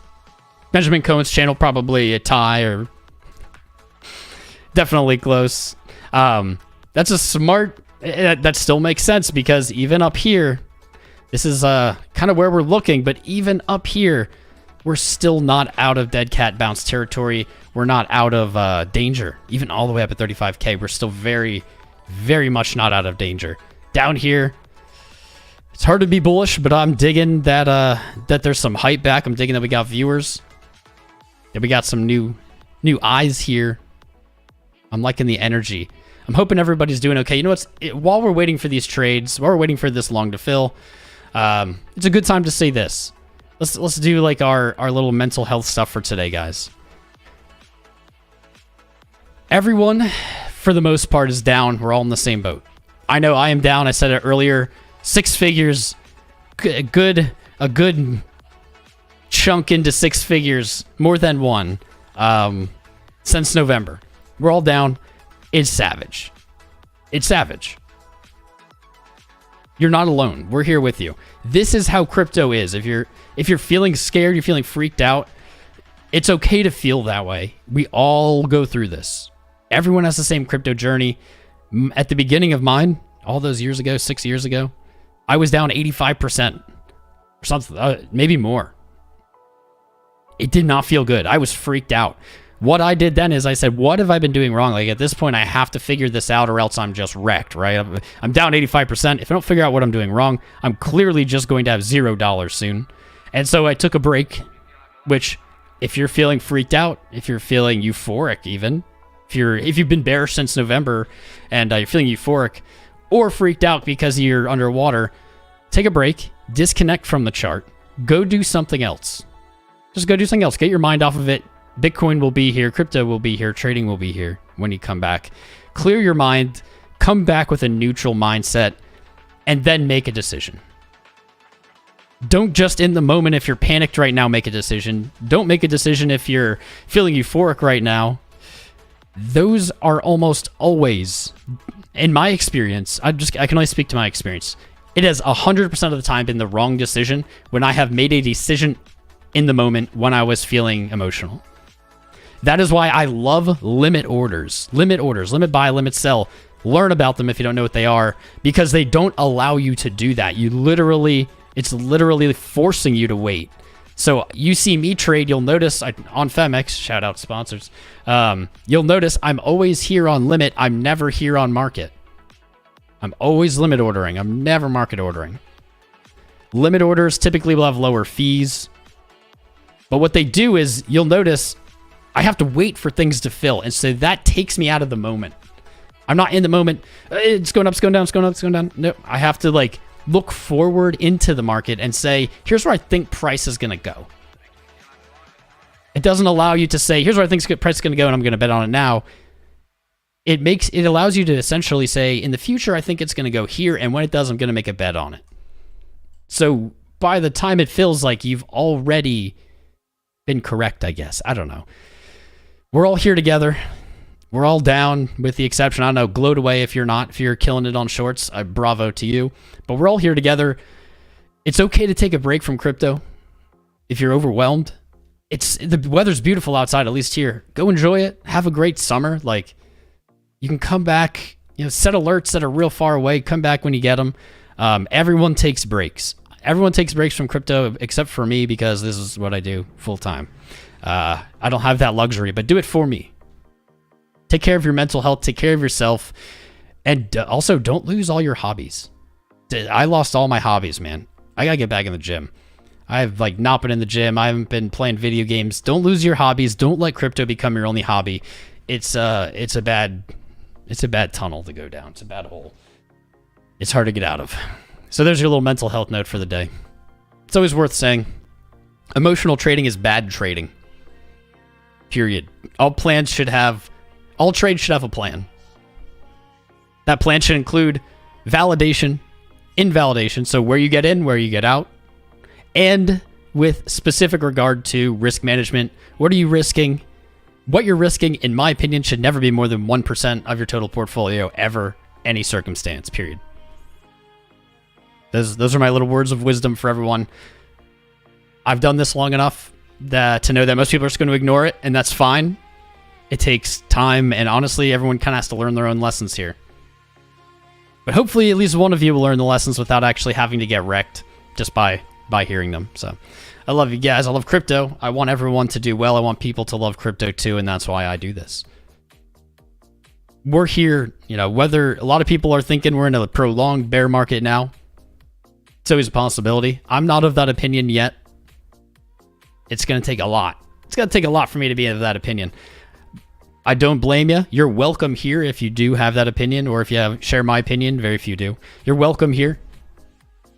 We need bears and bulls. I don't get mad at people because they're bearish or something. But we're going to be streaming. We streamed all through the last bear market. We streamed all through 2021. We're going to stream all through 2022. Doesn't matter what the market does. We'll be here. You are welcome to be here. I hope you're here. But if you need a break, take a break. We'll be here. Just make sure you subscribe. Actually, jump in the Discord too. That's the best way to keep up. Discord links in the chat. We do live airdrops after the stream, so you're going to get a little bit of free crypto just for being in there. All you have to do is hit the verify button when you join. But we're going to be streaming. Whether we're in a prolonged bear market or we're about to go full bull mode again, we'll be here. You'll notice a lot of your favorite creators are going to just kind of disappear. They're just going to vanish into the shadows, especially ones that maybe started doing it a year ago, 2 years ago. This is a hard time to be a creator. It's hard for us. This is all we ever think about. You guys probably feel me there. It's like all we ever think about, and our job. It's like our job, and it is not good for your mental health. So you're going to see a lot of them disappear, but I will not. I promise you, I'll be here. Even if it's just you and me, baby. You and me. We could dine in hell together. It'll be a good time. Well, I guess Bitcoin doesn't really want to fill any of our orders, it seems. It gave us that sweet TP, and now it's dicking around. Stop dicking around. Ooh, a little ugly on the one. A little ugly on the one. Could have a trigger wave coming that could spell for some downside on the 1 minute. I would estimate. Ooh, but momentum is a little confliction here. And it bounced off 50 RSI. Little confliction here. I think Market Cipher is suggesting that the one is looking to let us get that ad back. Let's see if Market Cipher is going to bring us home the money again. Probably need 13 seconds to know. Lower the low. What's up, Muhammad?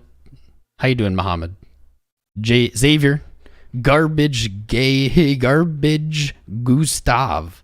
Rai Ma, Mark V, Mikhail Williams, Eli Habak, Juimia. Welcome, guys. Great to have you. Thanks for subscribing. Welcome to the fam. Welcome here all the time. We're doing a little commiserating lately, but you never know when the market's going to turn. Are you really going to snipe us?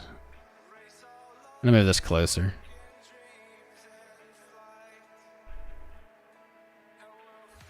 Don't snipe us. Don't snipe us. Dude, we keep seeing this on the positive side. I hate it. I hate it.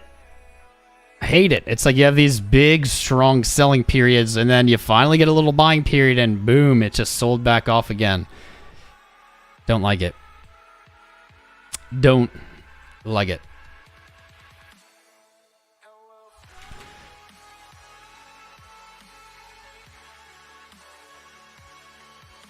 Nice. So that hourly did close bullish engulfed. That's solid. That's solid. Close bullish engulfed right at our take profit target. This hourly now, 15 minutes in. Definitely there's a little gravestone doji going on, but plenty of time to move down or up. But we have not seen, say, a full retracement. We have seen a good amount of kind of these bullish engulfing candles and then getting nuked afterwards, and that's the sign of really bearish control. We don't have it. As it stands, looking at just the last 3 hours, bulls are taking control in that sense. Oh, baby. And we might have our spicy hourly setup. Damn, we're going to have to keep streaming through this whole hourly candle because our spicy setup might be coming true. We noted a little weirdness here on Market Cipher. No other indicator probably would have given us this. There's a little weirdness here. Momentum was still on the positive side. It hadn't even dipped into negative yet. Yet our money flow went negative. The same thing happened right here, which essentially implied this very thin line of money flowing in and out.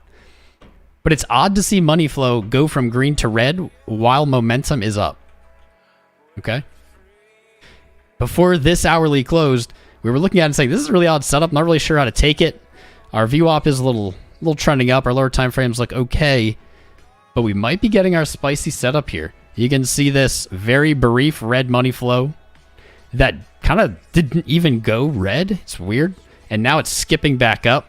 So what we're going to look for in this hourly candle, and all of this is supported by this strong hourly bullish engulfing candle close we out on the last hour. If we see a nice little pop here on this candle, this inverse head and shoulders is very likely to play out. Very likely. Extremely likely. And we're not taking...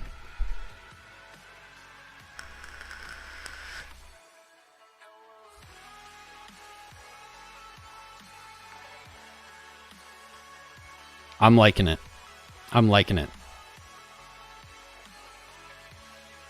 I would like to see 31K break. Even if it gets sold, I would like to see it break because I want to invalidate that double top on the 12-hour. We looked at this earlier. We don't really want this 12-hour to close this way. This is pretty brutal. 4 hours to go. 30,006. Do we have that on our chart? Let's add this to our chart too. This is a 12-hour close.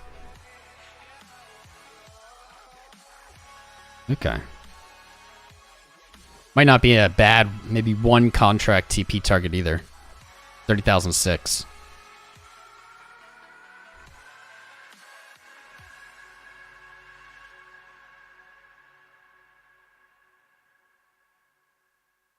$30,006. I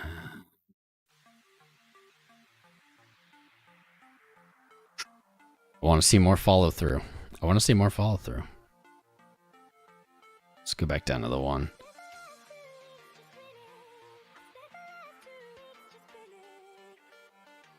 All right, the 1 minute is setting up to break. It's not giving us a direction, but it's setting up to break for sure. We have 2 kind of trigger waves here in negative momentum, which is now back at positive momentum. Okay, I thought that was actually going to do this.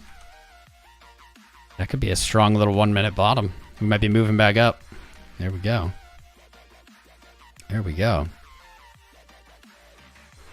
But did we get even like a real retracement? I mean, a 0.5. 0.5? That's a retracement. Our ad is down here at the 618 at the golden ratio, at the golden pocket. I don't know if we're gonna get it. This will be interesting. What happened here? This will be a good study. Oh, F me. We should have added at the 0.5. I didn't see this earlier. The previous, so off of this low, off of our slightly higher low here, not that long ago, we saw the move up, and then we saw the retracement back to the 0.5. Then we saw a move up. We saw this. We were looking for the 618 because we usually do. Guess where the 618 was? The neckline. We would have missed it here as well. So we would have missed it here. I mean, assuming it keeps going now. The exact same. This is the exact same wave. If we go up and break this high, this will be validated. Right now, it's theoretical. But look at this. So we then broke up. And we didn't get filled yet. We might not. But look what happened. It's the exact same thing. Let's make these white so you can see them. And thick. Boom. So there you are. There is the 0.5 on this move up. And right here is the 0.5 on the previous move up. If I would have seen this, I probably would have gotten more aggressive. Probably would have gone for that 0.5 instead of the 618. Check that out. That's actually really spicy. It's only validated if we get a higher high, though. This can still go like this. But that would be very interesting. If we see this happen, if we actually see this break then, let's see what that might look like. Let's see. Because we can... This is why I love analysis, dude. It's like, it doesn't tell you the future, but you can create, like... You can create, let's say, strategic plans, all right? And you can follow those plans, and then once it stops, so let's say it does come down and fill us, now that strategic plan's out, it's invalidated. So you have validation and invalidation. So let's see, the same move would bring us to 30,500. So if we see this repeat again from the 0.5, we see this break. Actually, let's do this again. This is so low time frame. This is psycho to even like look at, but how else do we get action? We look for the 2 here, which sits us at like 35, 36. That's not very clean. But if we get this to play out again, let's just round it up. Let's say it goes to 36, right? If this happens, hasn't happened. But if this happens, then what we would do is instead of looking for that 618 retracement like we usually do, we might get suckered again, which would be just the perfect rhyme and reason because it's overlapping 30,187. Instead of looking for this and getting sniped again, we'll probably go more aggressive and look for that 0.5 again, because we will have it 1, 2, then maybe potentially 3 times in a row. This is all theoretical because we have to break the previous high where we took profit. But if we do, we could be seeing a move up and then a 50% retracement, followed by a 2 move up, a 2 extension move up, followed by 50% retracement. And I will say that is the kind, that is like, that's all I remember. I feel like back in 2017, it was like $1,000 move up, $500 move down, $1,000 move up, $500 move down, over and over and over. It was these like 2 moves up, 1 move down, 2 move up, 1 move down. Interesting study. Be really cool if this plays out, because we'll have like charted it out into the future. I'm gonna like save that, but I'm gonna get rid of it because it's way too much on the screen. So let's see how this goes. Does seem to be finding a little lower high here. That all becomes invalid, of course, if you're, people tune in at every second, you never know what they heard. Everything I was just showing does become invalid if it does move back to our ad. If it moves back to our ad, then instead of this 0.5, now it's a 618 retrace. Doesn't mean it can't go up still, but it's no longer just repeating the same move up and then corresponding move back. So that's pretty spicy. SP Spicies.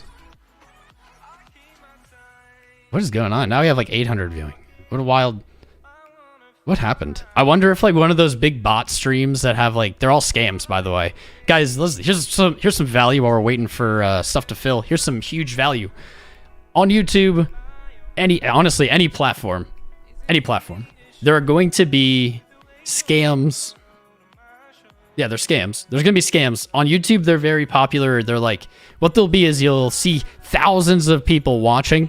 Usually the chat's disabled. If the chat isn't disabled, you'll see kind of like a bunch of copy pasta messages about like, oh my god, I got so much money.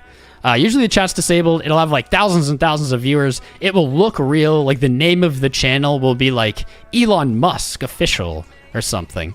And it'll be like a looping video that has like, send us this much and you'll get this much back, blah, blah, blah. And it'll like show you proof that it's happening. They're all scams. The views are just bots. They get people that way a lot. They're like, but there's so many people watching. There's probably very few real humans watching it, if any. I wonder if one of those ended and it like auto played into our stream, because now we're back down to like 800. I don't know. That's wild. That's weird. But it's a scam. There is no one is giving you free. No one here. There might be some places that will give you a little free crypto, like Coinbase Earns program. They give you like a little bit, but there's no one who is going to there's no one who's going to give you crypto on the condition that you give them crypto first. Doesn't exist. 100% of the time that is a scam. 100% of the time. No one is doubling your crypto, period. It's honestly just better to have the mindset of no one is giving you free crypto. There's no such thing. Don't fall for it. I know people have lost thousands, hundreds of thousands of dollars to these things. Might as well just wrap that up too and say, never give anyone your private key under any condition. Doesn't matter if it looks like they're an exchange. Doesn't matter what they represent themselves as. Like, I don't know, like I'm the dev of Luna token. Doesn't matter what they are. Under no condition do you give anyone your private key ever, period. If you need to do it for some kind of airdrop or something like that, make a new wallet, make a new key. It's really easy to do. And just use that key, that unused key, send them that, whatever. If it's actually, there has been situations where you did need to do this and it was legitimate, so there was, I don't remember what coin it was, but they did some kind of airdrop, but in order to claim it, you had to give them your private key. Weird. I don't know the mechanics, but it was legitimate. So if you're ever in that scenario, here's what you do is you move all of your assets off of that key so it's empty, and then you send them the key. That is okay.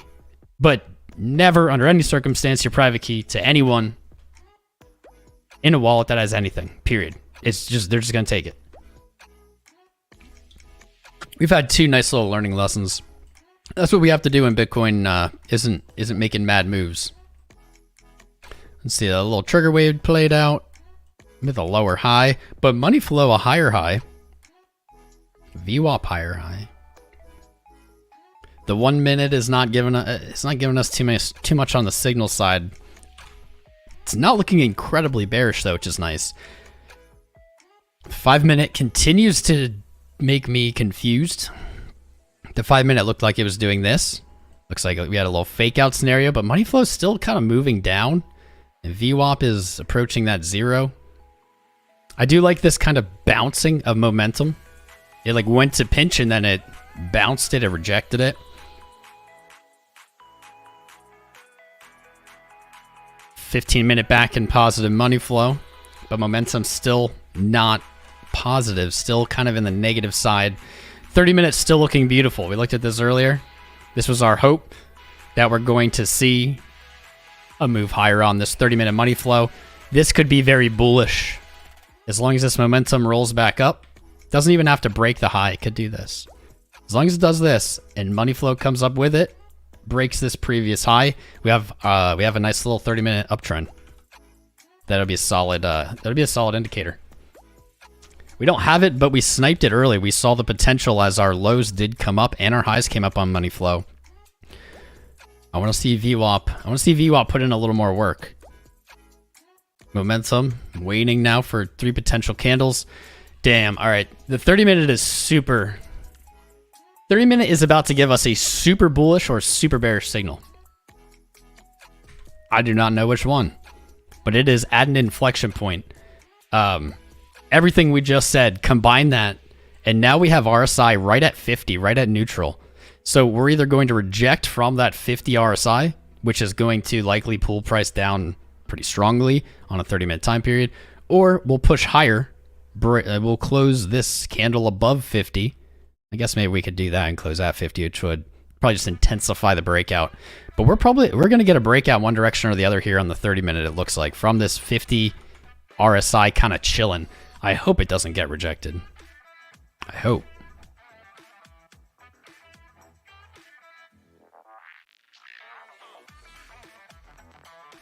But the hour, baby.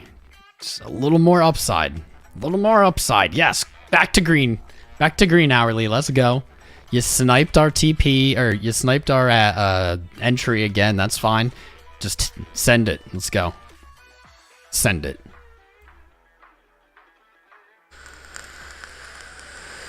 Send it. Send it. 717 likes. 730 watching. I mean, we got the best audience right here. Best fam. How many votes on that poll? That poll wasn't that spicy. We got 2,000 votes on the poll. All right. 37% looking for 35K next. 33 looking for a test again of 25. 16% looking for 20. 13% looking for under 20. Those numbers have 180'd. And that makes me uncomfortable, actually. I want to say even 2 days ago, people were looking for under 20K, and it was like 60% here. Now down to 13. It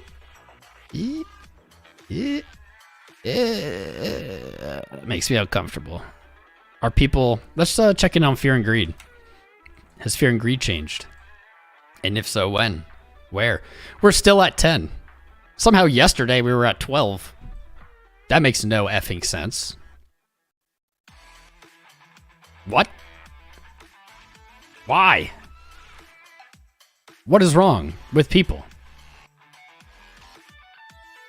What is wrong with Bitfinex? Why do they keep opening longs, dude? Stop opening longs, Bitfinex. Close them.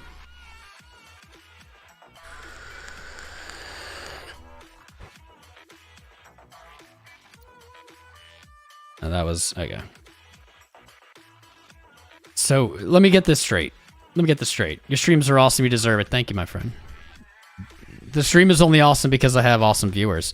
So let me get this straight. On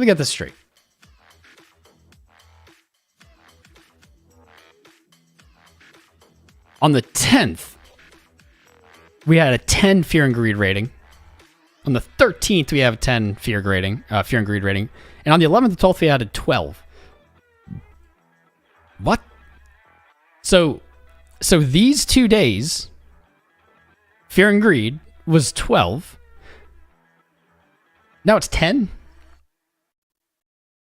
I guess it does. No, this was the 10 technically, because Fear and Greed it's weird. It only updates at the end of the day. So price had gone up and it had gone all the way down, and right back here it was at a 10. Here it was at a 12. Here it was at a 12, and here it was at a 10. What? Why was this a 12? You had a lower low, you had a bearish engulf daily, and you broke the 2021 open. I can see why this dropped Fear and Greed from 12 to 10, but why wasn't this lower? I guess probably because the wick got bought up, or the bottom got bought up so much.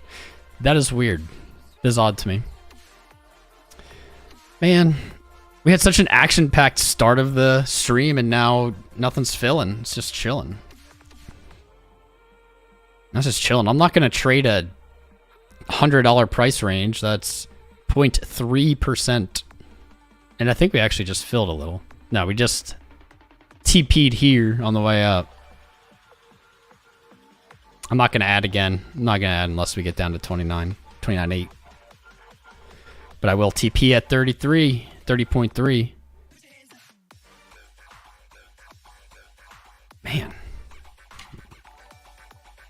What is up? I hear the sound of new subscribers. What's up, Mr. Omar? Aziz, I love that name. Alexander Ensberg. Electro Optic. Narith. Mashiahid. Meme. Is that all the new ones? I think I might have gotten everybody. Don't forget to smash the likes and subscribes, guys. We've had a bunch of subscribers this stream. It's right on. I think we got like 400 yesterday. What's up, Console? Or not yesterday, the day before. We've had some great new viewership going on, probably because we've been live trading instead of just doing TA. Live trading much more interesting, right? I agree.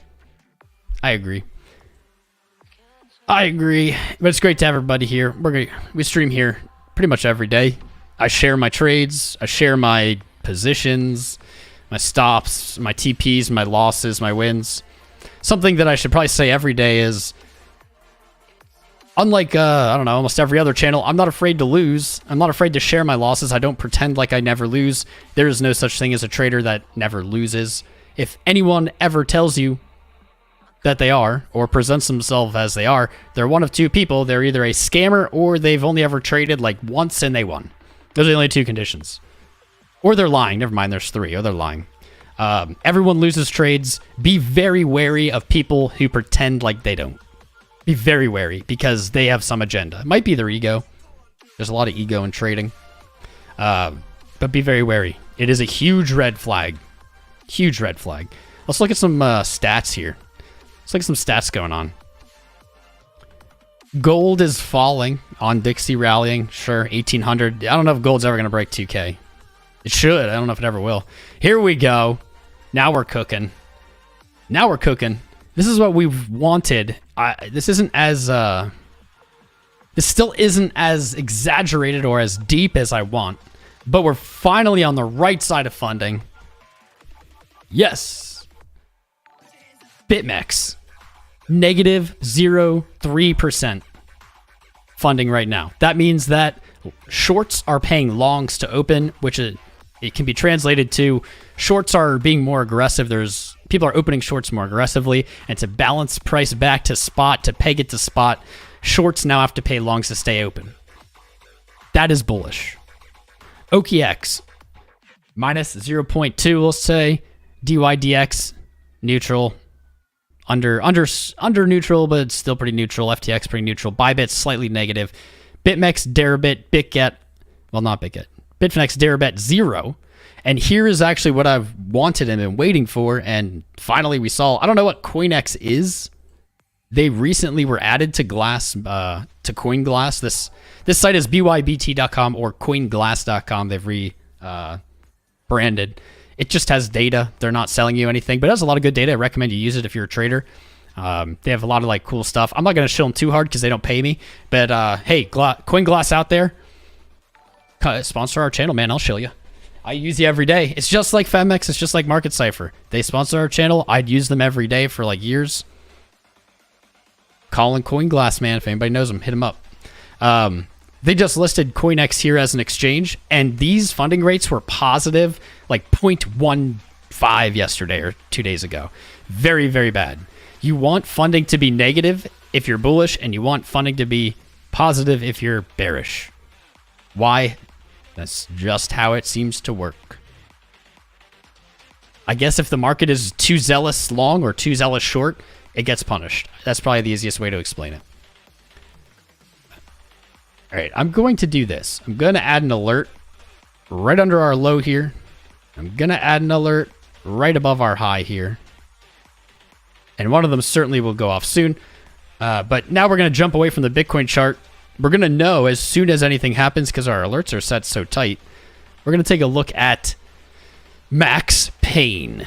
Max Pain. Welcome to Max Pain. So Max Pain is for options. Options, I'm not going to explain them in this episode, but essentially you're making a bet on price at a certain date. You can pick a price higher or lower. Actually, you can pick any price to open an option. Yeah, I'm not going to get into the technicals of it. But essentially, this site, coinoptionstrack.com, also doesn't sponsor us. Hey, Coins Options Track. I'll shill you, bud. They're not selling anything either. They're just a good site that have info that I use. What we can do is we can look at the bets that have been made for each month. Typically, each month will have like two... No, they'll have more because I think they have day-to-day options, and then I think they have like month, end of month. I don't know. I don't use these personally, but I definitely pay attention to how they're being opened, where they are, what prices they're looking at. So for here today, this is for tomorrow, so I guess at the end of the day. This expires at the end of the day. So today, right now, the max pain price, and this is what I look at the most, the max pain price is 30,000. Let's swap back to Bitcoin quick. What price are we at? 30,000. If you watch this long enough, you'll see the correlation. It's not that it always 100% of the time closes at max pain, but it does a lot. It does a lot, very commonly. So max pain is, if you don't know what max pain is, it is always listed here. Max pain is essentially whatever price will make the most people lose money on options, on these options. So right now, today, 30,000, the most people that have options that expire at the end of today, the most people will lose money if it closes at 30. It's no coincidence Bitcoin's trading at 30, okay? Here's the cool part. We don't have to just look at today. We can open this menu. We can look at options, say, for the 15th. Not a lot of change there. It looks like 30,000 will again be the max pain price tomorrow. But more options, or at least more positions, are likely to be taken between right now and the end of tomorrow. So that can shift around. But at the moment, 30K. Let's get... That's the end of May. Okay. At the end of May, we see max pain's moved up to 33K. Take that as you will. But what that does imply is price may look by May 20th to close at 33K. Doesn't guarantee it, but it does very commonly seek out these max pain prices.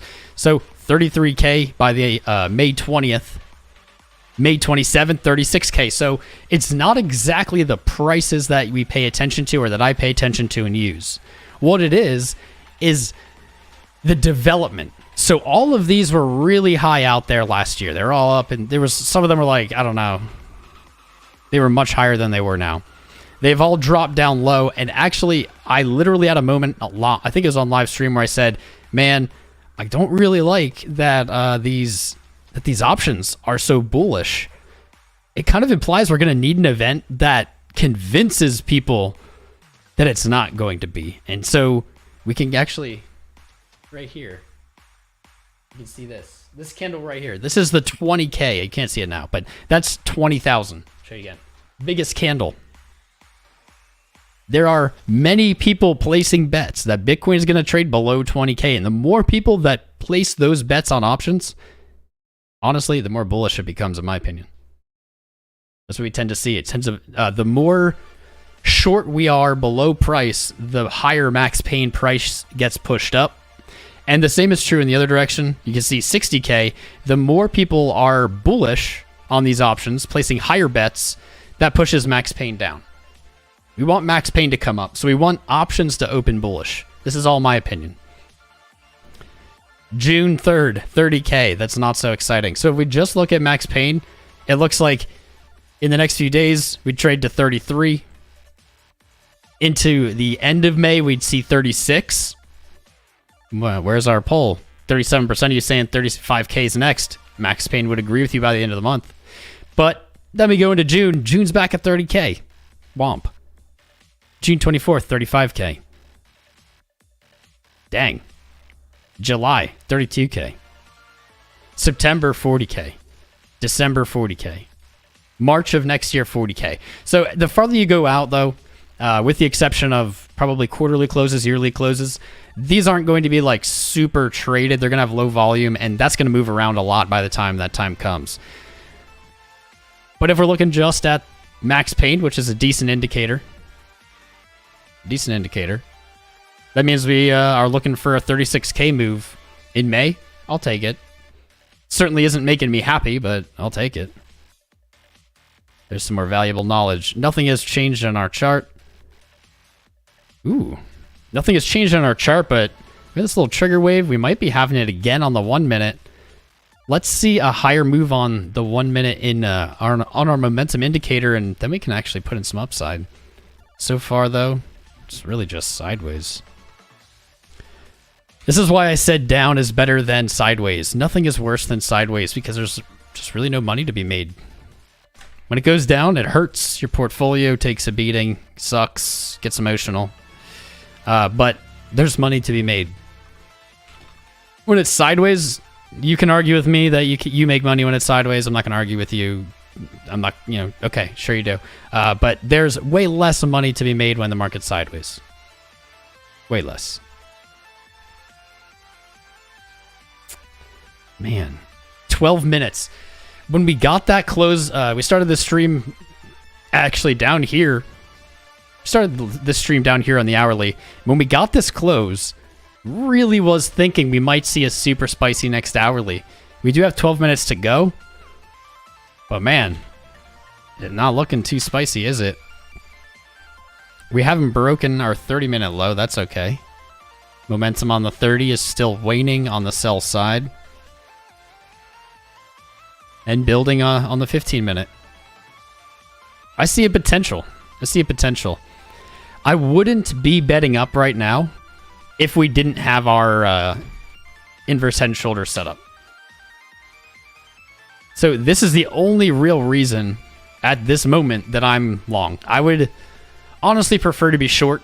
If you think about your portfolio, you own coins. You have spot, right? Those are long. They're just 1x long, right? You have to pay funding. So I prefer to be short on leverage than long because when price goes up, my portfolio goes up. When price goes down, my portfolio goes down. So if I can have a leverage short, even if it's low leverage, which is what I do, I never use high leverage really. When price goes down, my portfolio go down, but my short position go up. And that helps balance it out. So I prefer to be short.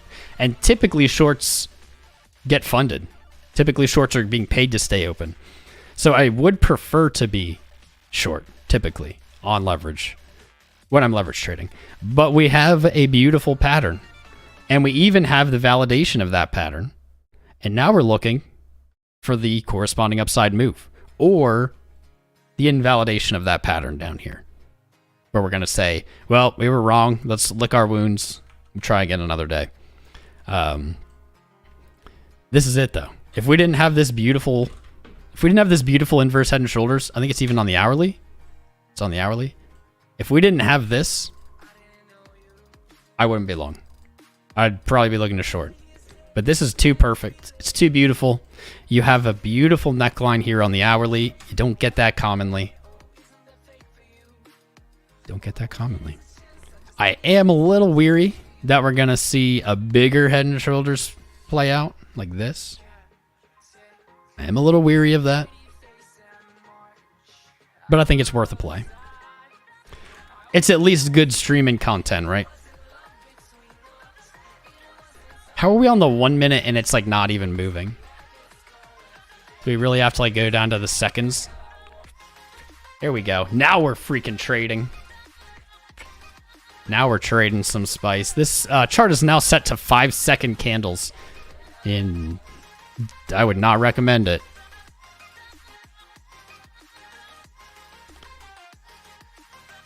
You don't even have enough time to like process the data on these small candles. Don't trade 5-second candles. You don't have time to think about it. Hey, a little bullish divergence on the 5-second. Also, there's such small movement that such small amounts of volume or trading can move price that there really is no TA to be done, in my opinion.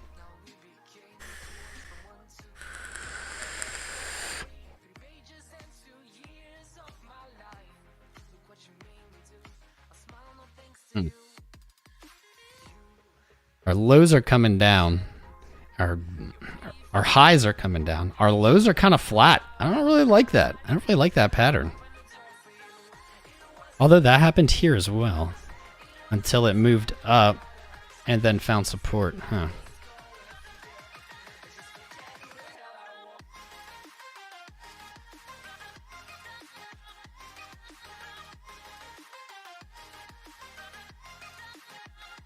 Oh my god, we're so zoomed in that I thought that this was...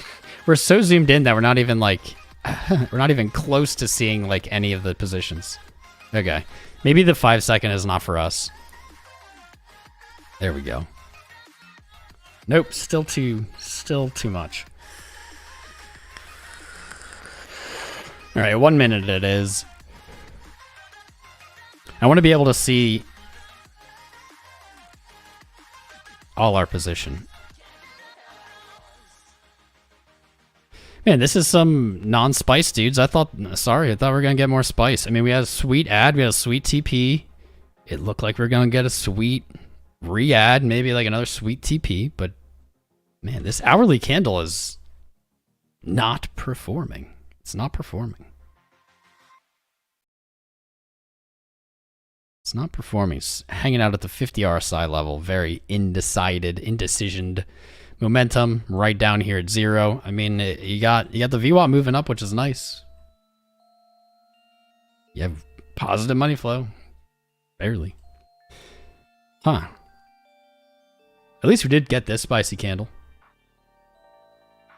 We got 700 viewers still. We got 800 people hitting that like button right on. You guys are the best. You guys are the best. I don't know what to do. It's like, we can look at altcoins, but there's just no point. Sorry, I know you guys love your altcoins, but there's just no point. Everything is going to be either a complete S-coin and kind of just moving randomly.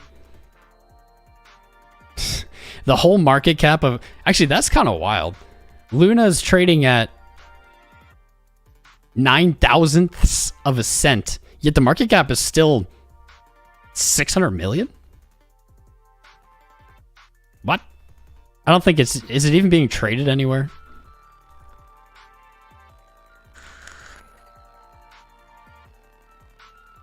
I don't think so. There might not be anywhere... There might not be anywhere that it's being traded.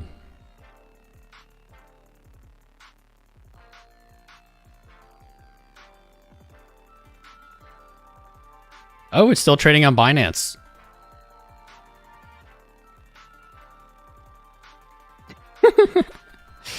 Oh god. This boys and girls, this is gonna be... Luna is going to be kind of like a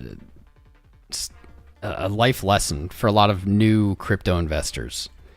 I will say that Luna is a little different than a lot of... Well, the reason it crashed and etc. Like, definitely not normal. But this is what altcoins can do. This is why I say eventually everyone becomes a BTC maxi, man. Make sure to tweet and or retweet and like our streams announcement on Twitter. See if we can get some more people in here and smash the likes and subscribes for this valuable lesson. This is certainly a very extreme example. Most altcoins don't do this. Most don't go from $120 to 9 thousandths of a cent. But a lot of altcoins go minus 99.9%.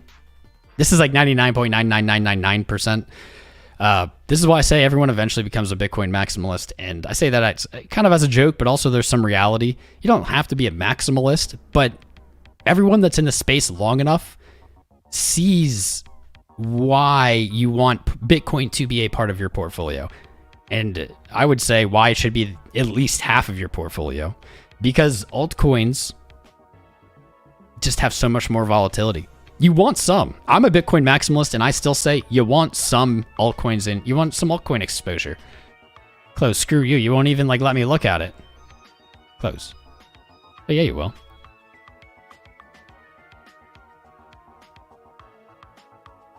I guess it's still trading on FTX too. If I had the ability to buy Luna right now, I probably would buy out like $100 worth. I'm willing to burn that 100 and just like throw it in the trash. But I probably would. How many would you get?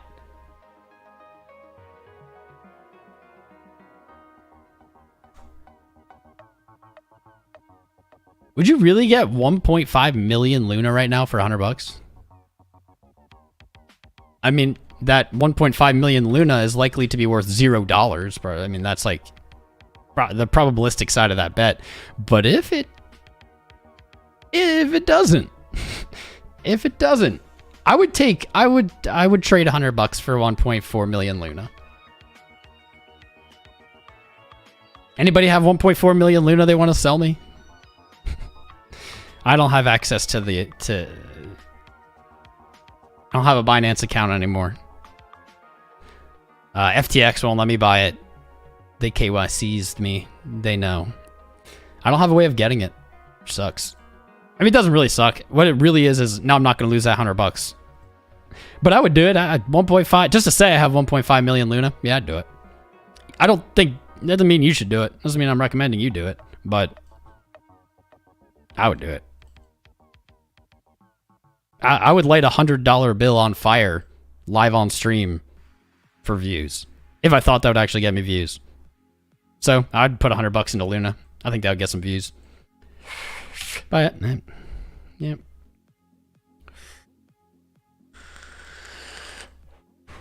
Let me see. Let me see if any of the... Let me see. I'm going to ask, anyone have access to Luna UST spot?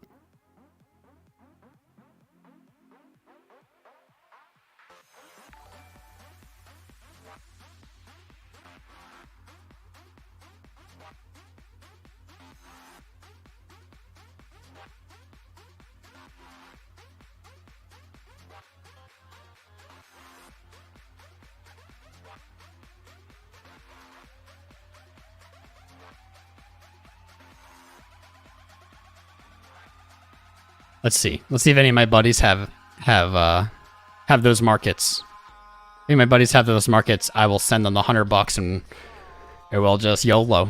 Think of the risk reward. The risk, I lose $100. I'm okay with that. So this trade is already all right. And then the reward, I mean, it is probably going to be $0. But hey, there is a non-zero chance that it goes back to like, I don't know, $1. And I got myself a mil. Such a bad play. Don't do it. Don't do it. I'm okay with losing money, so. In fact, I like losing money live because I think it's good content. I think people like watching it. I've been trying my best to lose money, but these damn trades just keep slaying. I don't know. We were short all the way down. We closed our short at 26. Now we're looking along our way back up to like 35. Maybe start short in there. I don't know. When you try, I'm just trying to lose money. It's not working. I guess that's how bad of a trader I am, right? I'm such a bad trader, I can't even purposely lose money.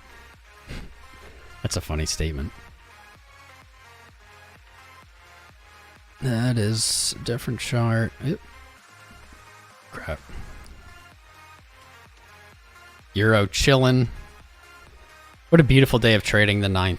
That was a magical day of trading. The 11th was a big magical day as well. Today, this is honestly, sorry guys, this is like the least exciting. We've only had 2 orders filled. Price has remained in between our take profit and our ad. It's remained like within less than like 1% range for an hour. No, less than that. Well, here we go. The hourly closed. Okay, good. Now maybe we'll see some spice. Let's go. Let's see how this hourly closed. Getting a little pinching. VWAP inch down. I'm liking that look. Momentum could be chilling on the hour. Okay. Still up on the 15. I think we're about to see a big move, man. Yes! Yes! This is what we want. This is what we want. We were complaining about getting smashed when we go into positive Momo. We got VWAP up. We have, finally, money flow somewhat trending down. And we might, on a solid 5-minute close here, we might have a pinch. If we see a pinch, we might get a higher high. And then we're looking bullish. RSI is above 50. That's good. MACD is not being helpful. It is saying that your buying momentum is waning off. But, ooh, we might get a little surprise candle there. As we just saw it pop. A solid 5-minute close on this hourly. The first 5-minute close on this new hour could give us a nice little sign. Could be giving us a nice little sign. Ah, man.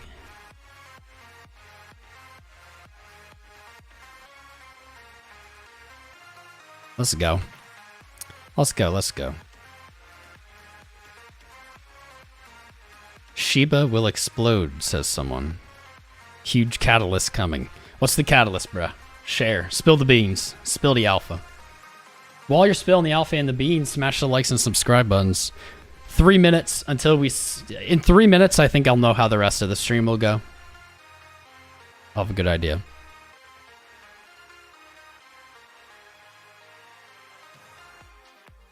Come on.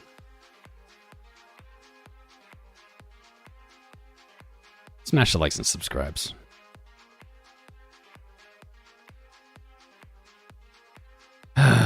Really? Really? Just gonna chill? I want to see a higher high. I want to see VWAP move back up. I want to see money flow roll over on the 1 minute. And then I want that to mean we have a strong 5-minute close. And that strong 5-minute close pulls our momentum back up. Starts tugging on money flow. Pulling it back to positive. We have a fake out on momentum here. RSI heads back to overbought on the 15. Or on the 5. 15 keeps trucking up. 15 rolls over. The 30 moves back to positive. Ooh, that is getting sketchy though. The strength is pretty much lost if we lose this low here on the 30. But 30 is looking solid.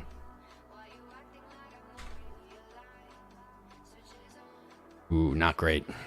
Not a great candle condition. Crap. Mem. What's up, Mem? Mr. or Ms. I don't know. Mem. Altenel. Welcome. Thank you for subscribing. G Banger. What's up, G Banger? I love that name. NS Charts. Joey. DS. Ronel Frontanilla. Ricardo Morales. SCC President is here. Fred M. Fetter. 37 Mujahid bin Ab Halim Hakim. Also subscribed. Cryptic Emon. Mr. Boro. We got a lot of people today. A lot of fam, a lot of good fam. This sucks. It doesn't suck, but it sucks because we have a minute, and if this candle closes, this 5-minute closes like this, I think we're not going to get the volatility we want to keep the trades flying today. We've hit 1 TP today. We added, and we hit 1 TP. Our add back hasn't happened. Our second TP hasn't happened. This happened pretty quickly after we started streaming. And since we've just moved sideways. No, go back up. That's the wrong direction, candle. No, that's the boring direction. It's the boring direction. No. Crap. Doesn't really influence like the position at all, but if this closes down here, it's probably just it's probably just gonna keep ranging. Don't keep ranging. You can see on the 5 we lost that cross, so we are not 5 seconds. Instead of a surprise, we got a bad surprise. Crap. Now what? Come back up to 30,000, 35, and then close, and then ooh, or come fill us, or we might have a fill happen. We'll see. What's up, Mark? Oh no, J Dabu. J Dabu. What's up, Mike? Mark Samarcelli. Love you guys. Good job. Good job for subscribing. Welcome to the fam. If you're subscribing, it's probably your first time here. We're live every day, pretty much. Live trading, doing TA, looking at crypto, loving crypto. We're just a crypto community. Usually I'll lose money while we trade, but it's fun to watch. The last few days I've been making money. That's how the cookie crumbles. Make sure you're in our Discord. Link is in the video description and in the chat. After the live stream, we always do an airdrop of some sats, some free crypto for you. It's not a ton, but hey, you get something for joining. It costs you nothing. Just make sure you verify when you join the Discord, so we know you're not a bot. Just click the green check mark emoji. Is what it is. If you haven't started trading on Phemex, I don't know why. Phemex is my favorite trading platform. I use it here live every day. They have spot derivatives, yield, etc. KYC is optional. And if you sign up using my link, based on the deposit, you can get up to a $4,000 bonus to trade with, depending on your first deposit. Check out their terms and conditions. But join me there on Phemex. Market Cipher, you see me using it here all the time. They are both sponsors of this channel. Been using these, both of them, for a long time. Highly recommend them, not just because they're my sponsor, but because I use them and enjoy them. They're solid products. This is not looking spicy. That's what I said. If we get this low close, we're probably just going to chill here. And it looks like we're just going to chill here. Womp. What a low action stream, man. We got an ad. We TP'd a little. We were looking to add back. It didn't happen. Still could, but it didn't happen. And literally, since we TP'd, prices just chilled, gone sideways. Not as action-packed as, say, back here on the 11th when we slayed, on the 5th when we slayed, the weeks before that when we got slayed. I don't know. We got slayed.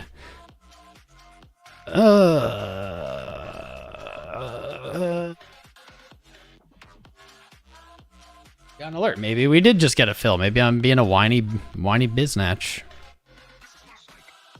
Didn't get filled yet. Where's today's chart? Here we are. Almost close.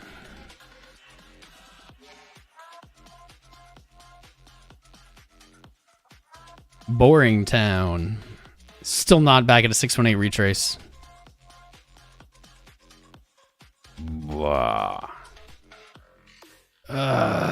Oh, here we go. Now we're filled. All right, cool.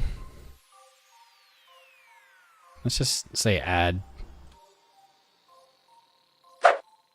Swipe. You heard the swipe. That was getting re-added. Boom. So right as I was complaining about it being slow, now we have another position filled. Let's effing go, LFG. LFG. We have a much bigger ad here. I'm hoping it doesn't hit. Oh, wait, I have... Oh, wait, no, not there. My bad. Down at 29,000, a much bigger ad. Our stop, even lower. Let's reassess. Oof. Ooh, 15 minute. No, don't do this. Don't do me dirty. So we were just literally talking about this.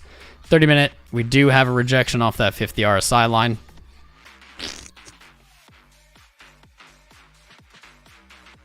Might be retesting that neckline.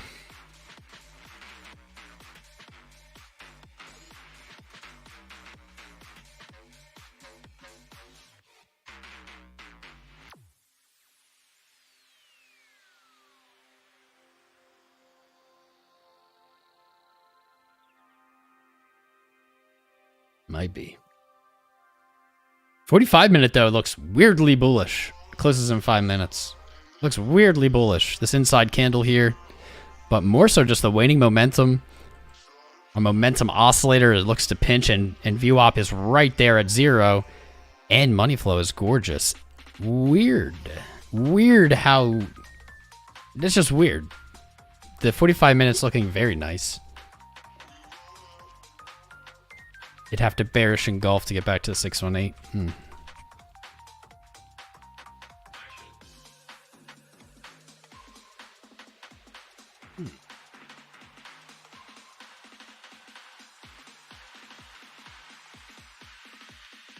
Go up.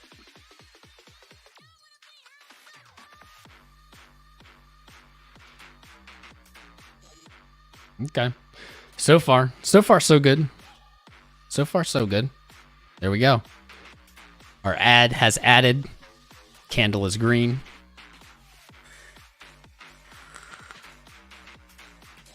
$29977. 29942. Maybe we'll get scalpy with it. Where did it fill? 29864. Yeah, why not? 299. What was it? 7. Ooh, unless we're falling deeper. 2995. Okay. 2995.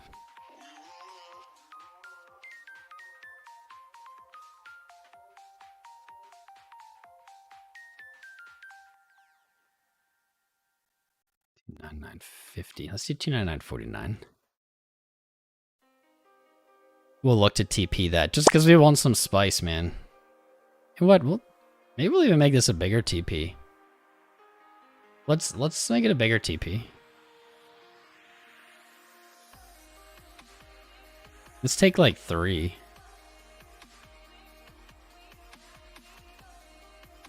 Yeah, we'll do 3. We're gonna make it a bigger TP.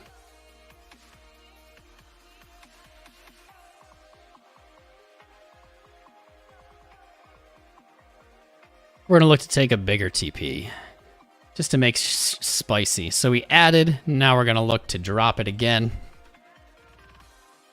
Let's see if it plays, boys.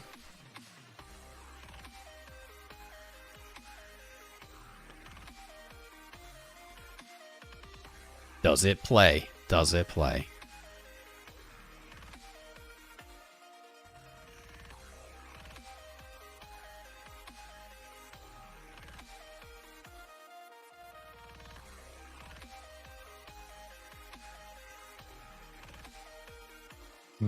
It's right at the 5. This would be a strong... This could be a strong spot to reverse if it does. It's right at the 0.5. But I think we can do this. I think we can add that long, take the profit. I think we can open it up again at the 618. I think we can see a falling wedge, falling channel, whatever you want to call it.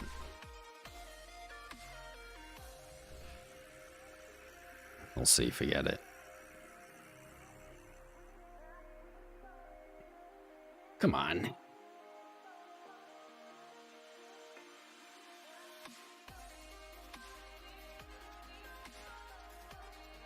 Get it, get it, get it, get it, get it, get it, get it, get it, get it, get it, get it, get it, get it, get it, get it, get it, get it, get it, get it, get it. Come on. Come on. Get up there. Get up there, bud. You can do it. You can do it. You can do. You can do. Lower low on the hourly. Ah, that was the 4-hour close. Ooh, that was the 4-hour close. Okay.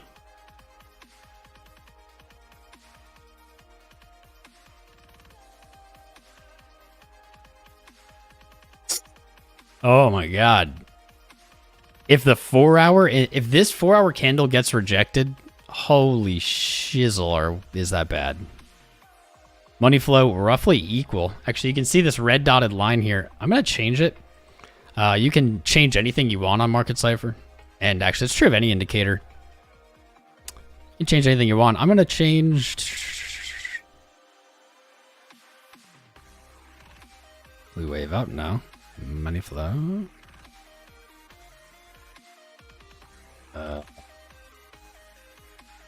Where is this?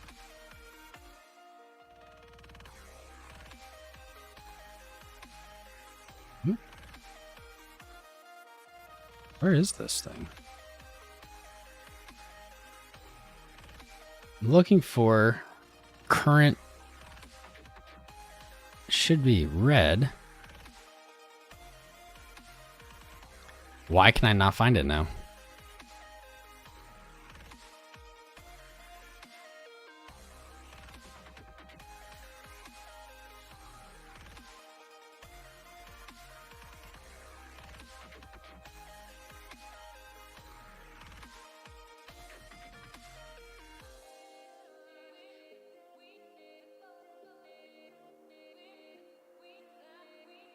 Can't find it.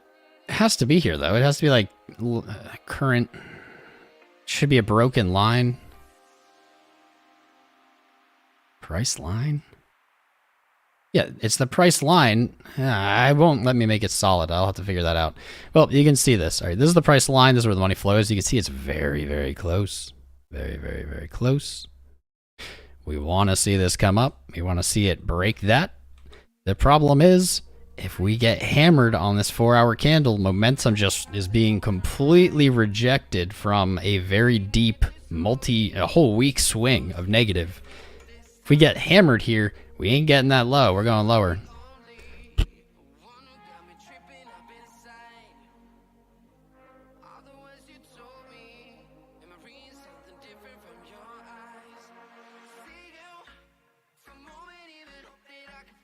Let's get it.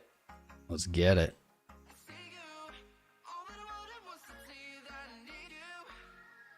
We might be getting filled again. We're gonna get filled again.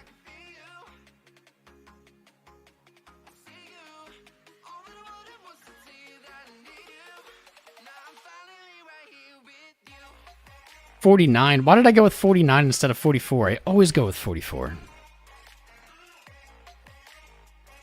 You can see our little order right there. We're the only one. We're the only one with an order at 49. If I would have done 44, we would have hit like we always usually do 44. I don't know, we did 49. Come on. Boom. Count it. Count it. Count it. Count it. There it is. Boom. There's another trade live. Another trade live. All right, that's pretty good for today now, man. It's like, boom, one, fill long, take profit, add, take profit. Let's go. Yeah, keep going up. We're still net long. Keep going up. Keep moving. Like 30K is really the thing. We took a big chunk there. I'll take it. Oh, yeah, baby. We went from underwater at the start of this stream to now in a healthy green position. Healthy green. Are you really gonna go? Are you really finally gonna play out? Like, for real, or no? No. No. Smash that like and subscribe for another profit hit, baby. That's right. That's right. Live. Just back to back to back to back. Back to back to back. Ooh, and the 5 could catch. And the 5 could catch. If the 5 catches. If the 5 catches, the 15 will roll. The 30 will roll. The 45 will roll. The hourly then could roll. Add that all together. Ooh, this is such a pivot point. This is a huge pivot point, man. 30,030. Huge pivot. Huge pivot. Where do you even put this? I don't even know. Too much success. The chart's too full.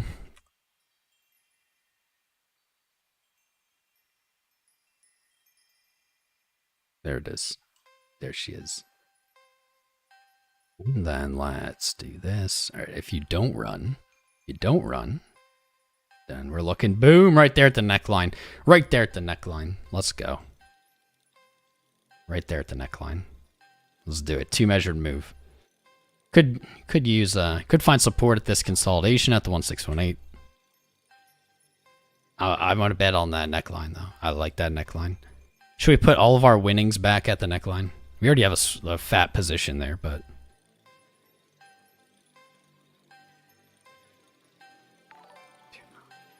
296. 2969. Nice. Nice. We've taken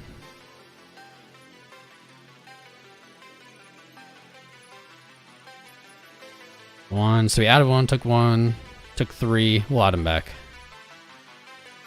We'll add them back.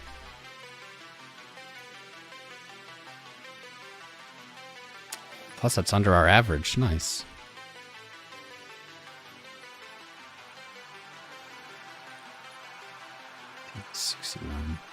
Let's bump this up a few contracts. There we go. Wait. Oh, yeah. I keep confusing myself with these time frames. And that's why I'm actually looking for a fractal here. That's why I'm looking for a fractal. I'm seeing this inverse head and shoulders. We have the neckline test. We're good. We're gooch. We have the entry. We took the entry. We took a little profit on the way up. But the reason I'm getting confused is I see this inverse head and shoulders, and as we zoom in, I'm starting to get lost because we're seeing the same pattern. It's like we still have like another inverse head and shoulders here, and it's making it kind of hard to know what time frame I'm on. For real. It's very fractal-esque.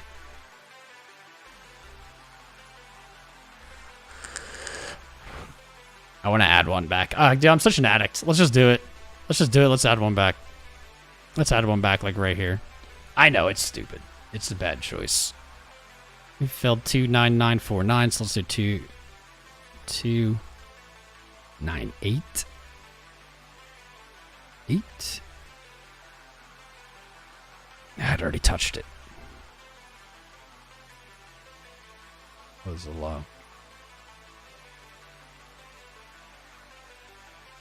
What's a close on this candle? 29810. Let's do 29811. Let's do 1. Boom. Let's add 1. We took 3. Let's add 1. If it doesn't fill, that's good. That means it's going up. That's a win. That's a W. What's up, Evan? Evan Sicote. Subscribing. Aaron C. Kyle. What's up, Kyle? Quest Lewis. Nicola. Ivanov. The newest subscribers, you guys are the best. It's great to have you. We're live trading here almost every day. Come watch me lose money. Make sure you subscribe. Enable notifications. Hit the like button. Jump in the Discord. Check out the links in the video description below. Are we gonna get it? That's such a beautiful golden pocket retrace, man. So beautiful. Just like perfect. Let's see. And if we break, if we're moving back up, guess what? We're going back to 30,008. So boring. Get out of this. Get out of this. Go. Just rip. We got a beautiful pattern. Let's let it go. 4 hour just closed. Funding probably just happened. Let's check funding. Funding is getting more negative. Funding is getting more negative and we're long. That means we're getting paid to stay open. You can see it down here. When we close this, fees paid minus 2 cents. All right, all right. All right. Or double top here. Or double top here, which seems to be the freaking pattern. Double top here, double top here. Nope. Good, you broke it. Sweet. Let's go to 30. 30. Whoop. Hey. We already TP'd there. Let's do it again. Let's do it again. Why not? Let's just be market makers, man. It's on the wick high of when it fell. 30,070. 30,070. Yeah, we'll just do one. Just a tiny one, just for fun. Let's tempt the market. Why don't you come up here, bud? Why don't you come up a little higher? Come a little higher. Let us TP again. Let's see.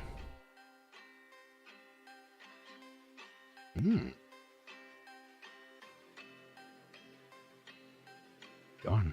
Go on. Go on now. Get. Go on. I like the one.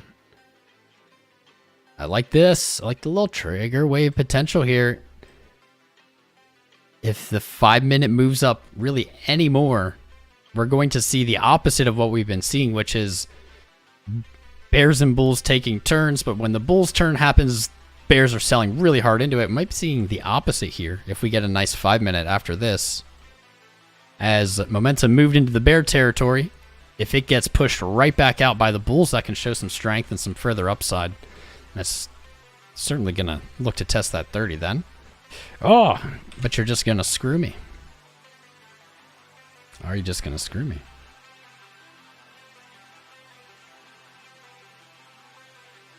Snipes. I mean, he didn't really screw me. He didn't really feel anything. Oh my god, it's like over and over again. This market just wants to move sideways.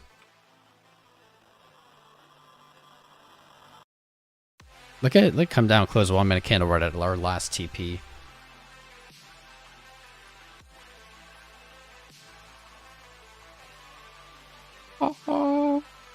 Let's go. 1 minute. 1 minute. Let's go. Break your RSI high. Bounce from 50. And you got upside action that rolls into the 5. We could do it.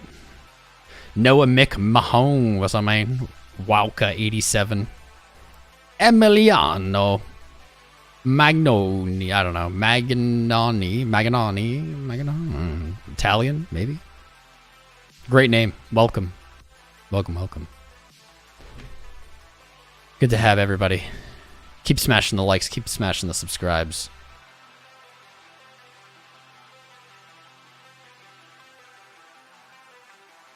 Is this going?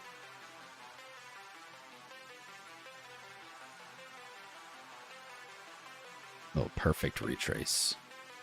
Perfect retrace. Suggesting to set our sights higher on this, though. Let's move that to... Let's move that... If you break 30, now you've broken your structure here, you're probably going higher.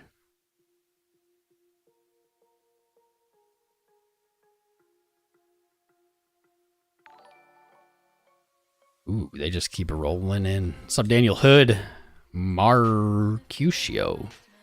Navarrete. The newest champions to join the fam. Good to have you.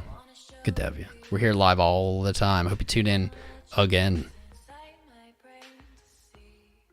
Usually we're watching me lose money. Today we're watching me make some money.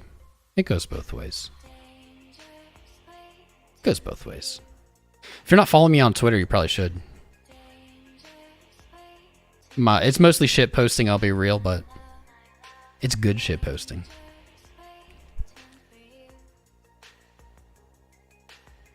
It's like high quality. Alright, it's 4:20. How long have we been streaming? Started streaming 2 hours ago. I really would like to hit another TP. I'd really like to hit our bigger TP up here. But today's stream, so far so good. Added long, took profit, added long, took a little profit. Good hits, good hits. Good hits, not as volatile as I would have liked. I think there's more volatility coming. Let's do this. So the whole reason behind the long. At the beginning of this episode, I showed you guys my reasoning why I was looking at a long. Because we have a beautiful inverse head and shoulder setup here on the hourly. I'll get rid of all this. We have our left shoulder, our head, and our right shoulder. We have our neckline sitting right about 29.6. We call it 29.6, 29.7 right here.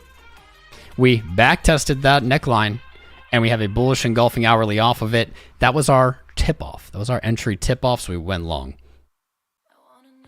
Classic play, classic setup, textbook, inverse head and shoulders play. That doesn't mean it's going to work out. Still could sell off and screw us, but that was our reasoning behind the trade. It worked out so far. We've had a few successful moves. Wasn't the busiest day. We started streaming right about here. We had a very nice little run up, and now in the last hour, nothing has really happened. Half an hour into this hour, pretty muted price action. Pretty muted.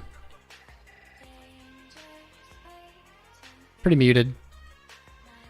Still looking for this. Where did this go?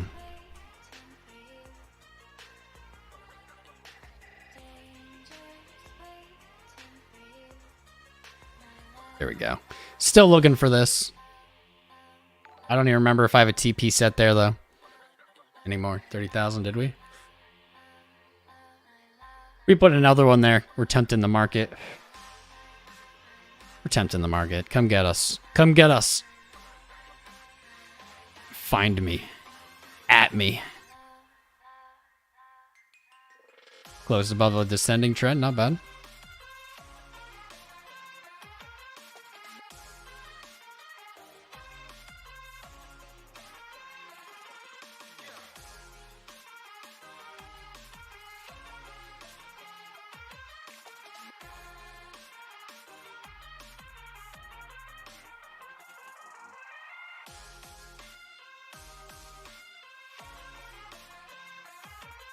All right.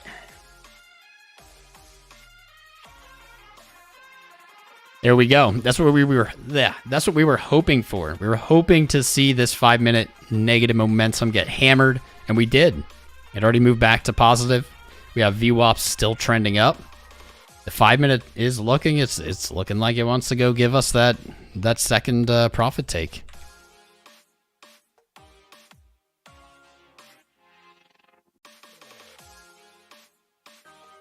Ooh, maybe not.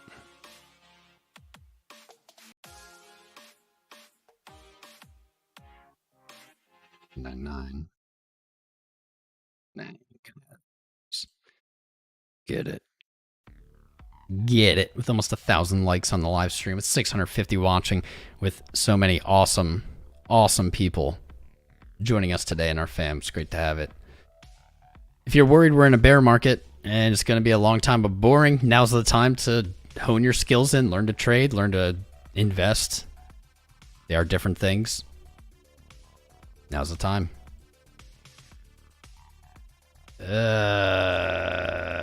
Come on. I don't care if you go up or down, but just go somewhere.